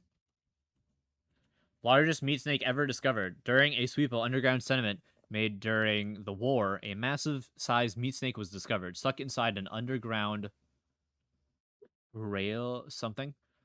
The beast was measured at a total of 40 meters in length. That is huge.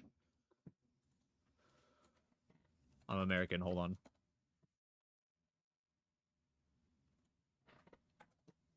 "131 feet! That's huge!" It is believed that bodies gathered during the war were fed to the creature, causing it to reach the unbelievable size. Something activity. Cult activity. That's what that is. I thought it said Q activity. That would have been weird to say, but no, cult activity. Uh-oh. We worship the meat snake. Surpass this length. The meat snake's diet consists entirely of dead animals or parts. A meat snake is incapable of consuming a healthy, living organism. Okay. The meat snake... The meat snake's tongue shares great resemblance to reptilian snakes' tongues, being able to feed their environment and collect particles. This thing could still eat your toes, if it tried. I bet it could eat your toes. Locates its food Nibble by on your using a toes. tongue-like organ covered in sensors to touch and feel its environment. The sensors catch particles of Do his eyes not work? It only works with his tongue. Nothing there. Nothing there. decaying meat, notifying the meat snake that there is food nearby. Food's over there. Let's go that way. This process shares many similarities to regular snakes, hence the meat snake's Oh, I didn't name. know that. I didn't know this. Regular snakes do that too. Once it locates the corpse, the meat snake will open its jaw and swallow the entire body whole. Once the entire body Like a is snake. consumed, the meat snake's stomach will release I'm a onto you. variety of chemicals. Like a snake. Some will break down soft I tissue like understand. skin and the connection points between muscles. Others chemicals will then ferment and preserve the tissue to keep it from breaking down for as long as possible. After that, the remaining flesh and bones will move along the meat snake's tract and Okay. slowly be implemented into its own structure, extending the Oh, meat that's snake. not like a snake. That's not like a snake. Unsatis- I think with actual snakes, it just dissolves, right? What happens to bones in a snake? When they eat prey whole, powerful stomach acid, newly discovered specialized cells begin to dissolve the bones. Yes. Okay, so it all gets dissolved. It doesn't like assimilate. Satisfactory parts like skulls, pelvises, hair, and feet. Let me go back. Unsatisfied into its own structure, extending the meat snake. Okay. Unsatisfactory parts Okay, so this like is what it's gonna do, skulls, like skulls. pelvises, hair, and fingernails will be excreted.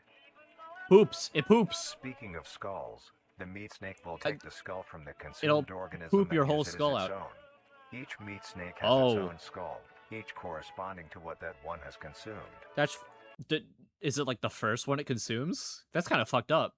If it's like, okay, like I consumed a deer or something with antlers, right? Does it start growing out antlers?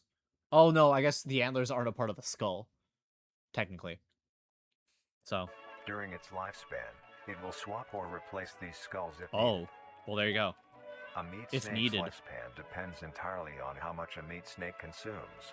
The longest one has lived for was 28 years. Jesus Christ. The meat snake has no predators and is immune to disease due to its preserving chemicals. The only significant ways a meat snake No can die is predator. through starvation, burning, or complete destruction of the meat snake's membrane coating. Nuke. Starvation, burning, nuking. Interestingly, the meat So, okay, just biting it, right? That does nothing. You can't like rip it in two, I guess. Just ripped in two, I guess whatever part the head is on, it'll just keep existing. Meat snake is the only member of the Carnies family that is able to reproduce. When a meat snake reaches an It has excessive pee-pee. size and is in the Meat conditions to snake do pee-pee. so, it will commence mitosis. Oh, splitting yeah, itself in okay. That's two. probably more Then horrifying. The now two meat snakes will go on their separate ways and live on as two distinct organisms. Meat snakes can only be found in moderate temperature climates, not too hot, not too cold. Oh, fuck. I think I'm in that area. Oh, no, wait, I'm like just out of the area. Oh, phew. Whew, Chicago. Hell yeah. Their population. I thought that was a penis. I thought that was a penis for a second.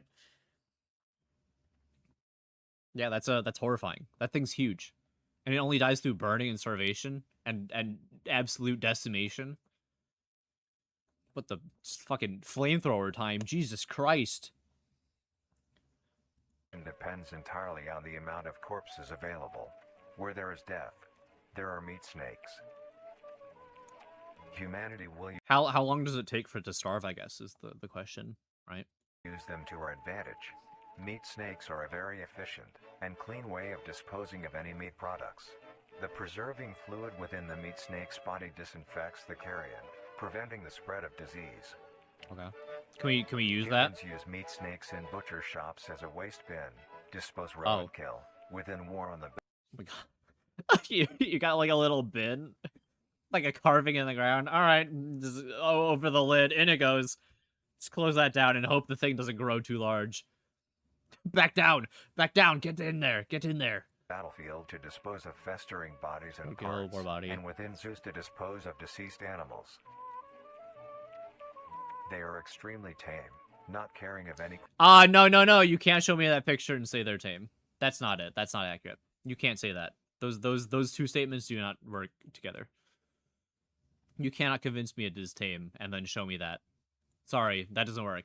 Creature is around them, only acting defensively when it is within consuming a meal. This means they are very easy to tame. Oh my God, literal meat, carrot on a stick on top of it. You just get on top and you throw the little carcass in front of it. It'll just go that way. It'll just go that way.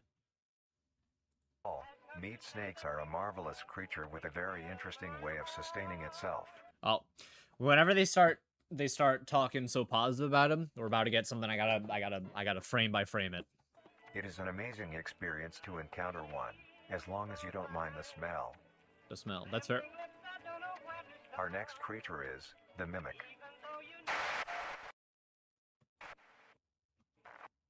There it was. The mimic. This might be the thing I saw, which got me this spot. No, oh wait, fuck. Hold on.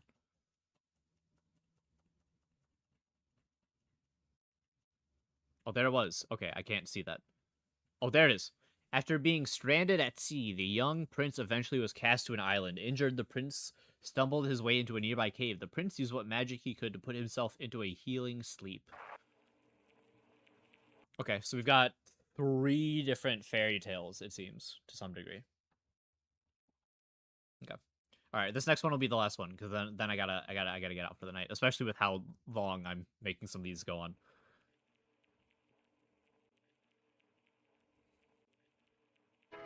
The mimic. Hate it.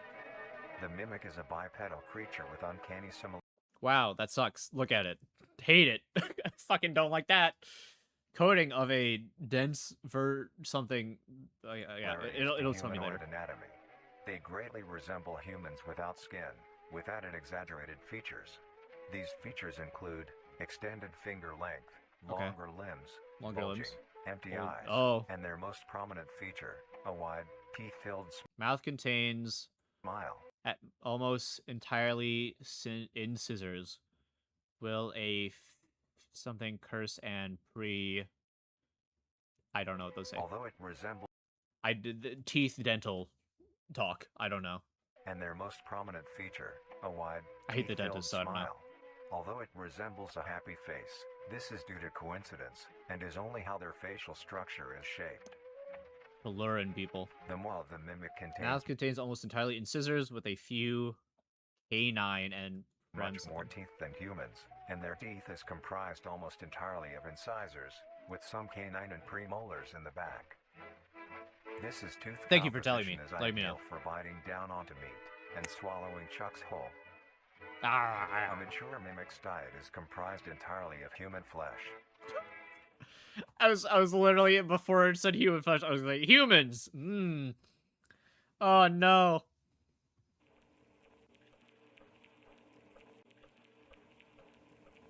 Intro life cycle. Because of this, they are found solely. Did something happen there? No. Frame. Nope. Okay. Because of this, they are found solely around human populated areas. Like the whole the world. mimic's life cycle is made of 3 stages. In the first stage, a young mimic separates from the crawl. They closely resemble their trimming relatives, but are thin, sleek. Oh, yes, the kill on sight being, which has been kind of all of them. Great, awesome. The skeleton, the red skelly. 4 appendages.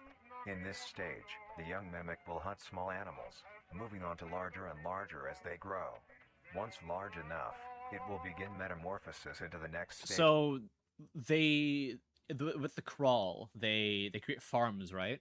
Does that mean there's an extermination team that has to go in every day and see, like, something just dropped? Get the gun ready. Get the flamethrower. We're gonna sit here and we're gonna wait. We're gonna see what it is. And then they'll wait, and if it's one of these, it's like, alright, kill it on sight. Kill on sight. Oh, it's a snake? Put it in the bin. Put it in the bin. We can use it. We can dispose of it. We can use it for dispose later. Grab that little thing. Put it in the bin. Of life. Once fully transformed, it will resemble the description mentioned in the beginning. I hate that there's a Its third hunting form now. Style changes. Mimic locked inside home after owner escaped. Yeah, it just xenomorphs. It's like, hey, I've eaten 2 rats. I am now 7 feet. I am now 7 feet and ready for killing. And becomes much more complicated. Look at those eyes. It now stalks and feeds only on humans. It will locate human No, hold on. What was that? What was that? You can't. My eyes are. I've watched enough of these. You can't fool my eyes. Human. There's the size. Regular human, and then not human. It will locate human populated area and begin its search for an easy target. Easy target. To blend in, it may use objects to conceal itself. These include clothing, mannequins, and clothing. Fucking the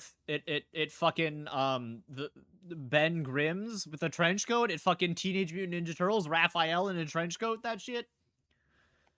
How does it blend in as a mannequin? A very red mannequin. Use objects to conceal itself. These include clothing, mannequins, and furniture. When it says furniture, all I can think of is the hold on. Scary movie behind the couch. It's this. when Ghostface is behind the couch and he's like, hee, you can't see me.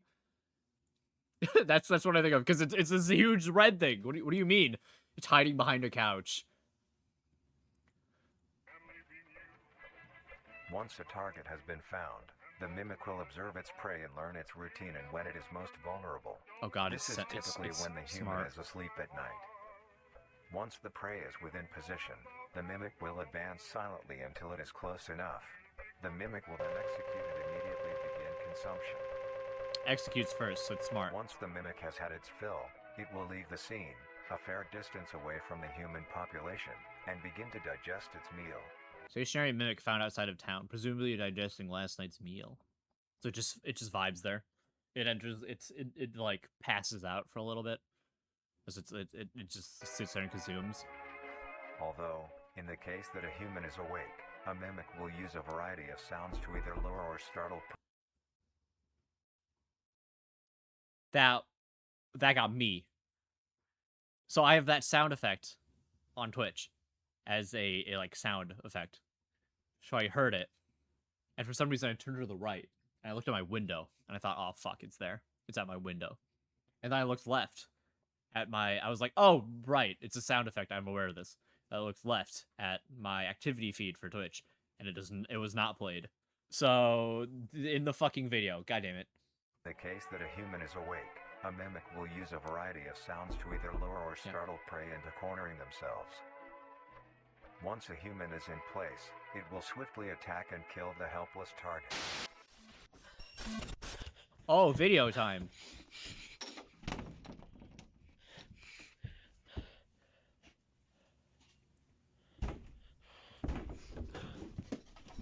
Uh-oh, run, bitch, run!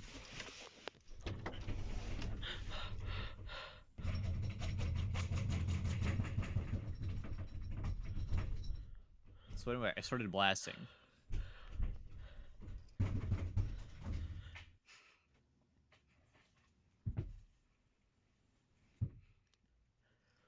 So anyway, it got in, and your flashlight is totally showing through the crack, so it knows you're there.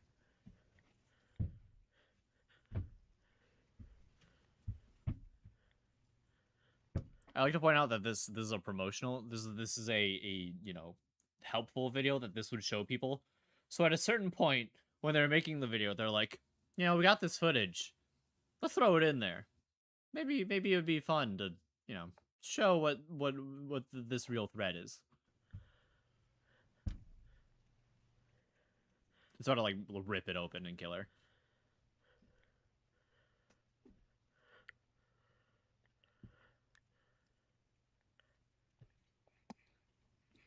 The suspense is killing me. Not as much as he's about to kill her. Attack the fingers! Attack the chop! Chop the fingers!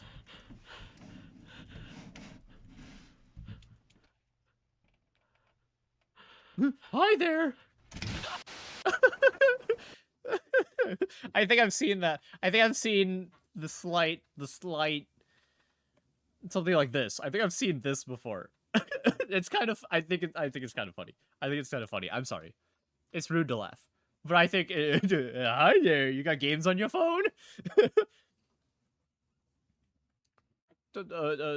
Everything out here is boring. You want to hang out? You got games on your phone? The next stage. I'm gonna do that because I wasn't fully looking at the screen, but I saw it. Okay. The next stage of the mimic's life cycle has two potential morphs it may develop into. If a mimic has a consistent supply of food, it will develop more human-like features. It will grow skin, hair, and by the end will look nearly identical to a human being. Fuck that. It now can blend entirely into civilization and lure other humans more effectively. The second type of morph happens when a mimic receives an overabundance of food. It will grow into a larger, more evolved hunter. Its proportions will increase in length. So I've saw so what led me into starting to watch this was a TikTok where it's like when bro starts rage baiting you, so you send horrors beyond human comprehension to him, and one of the clips shows one of these, and I thought, oh, that looks interesting. Well, let me just save this TikTok and what's in it, so that way I can, you know, go watch some of these. So here we're face to face with what I have run into now, the morph. And its humanoid features will fade away. It grows a thick, dark flexible coating provides protection and allows mobility. Flexible skin, which is highly durable and increases in strength the more the not as durable as a fucking bullet. Mimic consumes. I've yet to meet man who outsmarts face, bullet. Which is now coated in a pale pink. It's like fucking Slender Man, but if he had a mask, it's like the fucking pathological. Hold on, let me just show. Let me just ignore this.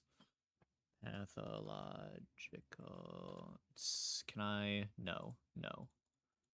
Are you? Is it any of the? Fuck. If you've played Pathological, you'll know what I'm referring to. Hold on, I gotta find. Can I find the guy? That guy. God damn it! Show me the other. Pathological. White mask. Yeah, but in game. It's not helpful if it's just this. So yeah, this is what the guy looks like in game. It kind of looks like this from Pathological. Yeah, here we go. Here we go. This. It looks like this. skin. The mimic's teeth have also moved deeper. Teeth line. Oh my god, why? Teeth line back of throat used to pull meat down while also shredding it as it progresses downward. Into the mimic's throat, I guess. leaving its mouth a toothless grin. It uses the dark hue of its skin to hide seamlessly Dark color within provides excellent camo in dark environments. Its skills have also been heightened. This makes an elder mimic one of the most efficient predators on the planet. Because of the Why obvious nature, threat this though? poses on humanity, nations around the world have released instructions on how to be able to fend for yourself in a mimic encounter. Gun. Here are the instructions. Shoot. 1. Avoid going out alone if your location is known to have mimics, or there have been mimic sightings. Okay. 2. Good advice. If you encounter a stationary mimic, seemingly unfazed by your presence, quietly leave the location and alert your local authorities. Pull out Molotov cocktail. Throw. 3. If pursued by a mimic, get yourself into a position where you are able to flee. Mimics will rarely attack if a person has a clear escape route. Run into open area is the idea. Run into open area, make noise. In the event that you have been cornered by a mimic, roll into the fetal position, protecting your neck, face, and vital organs from attack. Make as much noise as you can to alert any other people. 5. Fair. If you have a weapon, do not Kill use it. it. Oh, a mimic just is kidding. fairly resilient, and any strikes or shots on a mimic is not effective enough to bring it down in time. What do you mean? What do you mean, bullet? It outsmarts bullet. Instead, use it as a barrier between you and the mimic to block any attacks. If it doesn't care, you're gonna pull out the bat. You're like, stay away, and it just knocks it away. What? Use that bat to get the fuck out of there. 6. In a situation where a mimic is hunting in the immediate area and is not aware of your position, hide somewhere low, like under a bed or behind other furniture. A mimic will not linger too long to search for prey and will move on. Be safe, Okay. and avoid any encounters with a mimic at all costs. Next up, the Harvester. Next up, the Plant of Doom. That's what that looks like. The mimic. The ground mimic. That will go up to consume you. But the princess, something was long. He slept for the prince. So it's one story. So it started with prince, parents, prince boat got shipwrecked. Whatever the previous one was, fuck, I don't remember. And now he's in like the forest. As he slept, the hand around him changed and grew. It was unrecognizable from when the prince first arrived, but the sleep still needed time to heal the prince. Much more time, but it kept the prince safe while he rested. Guarding him from the elements as the land changed.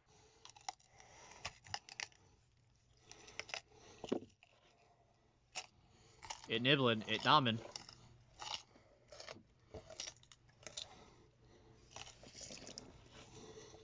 That's pretty good. That is pretty good. That's well done. It's pretty good. So how many more of these do we technically have? Unfortunately... Oh, this is like the full thing. This is all of them. I like how we went from, this thing is incapable of eating living organisms and is helpful for disposing of rotting tissue too. This one feeds on intelligent life form. This one is an apex predator. This one makes the Yautja and the Xenomorph cower in fear. Cool. Unfortunately, I don't have any more time tonight, but this is super good and it's really interesting. I look forward to seeing some of the rest of this. Especially, I guess, Mimic Defense instructional tape, right? It looks like there's a lot more footage, especially pertaining to some of them. And then, yeah. Cool, it looks good. I'm excited to see more of it. But that will be it for me tonight. I'm going to keep this page open for me. And yes. It is just me now. I'm going to end stream here. So tomorrow night's no stream. Friday is also probably no stream. Saturday is a maybe. And then starting Sunday, I'll be doing full day streams again because I'm like off for Thanksgiving. Just like not any business. So, you know, pay time off and shit. That'll kind of be throughout the remainder of the year for the most part. I think there's like 1 week where I'm pretty consistently busy, but for the most part, it's going to be a lot of days I'm not working as much, and I will be doing full streams and such. So yeah, if you enjoy, feel free to subscribe if you're watching on YouTube, follow if you're watching on Twitch, and I'll see you guys Saturday or Sunday, one of the two. Bye-bye.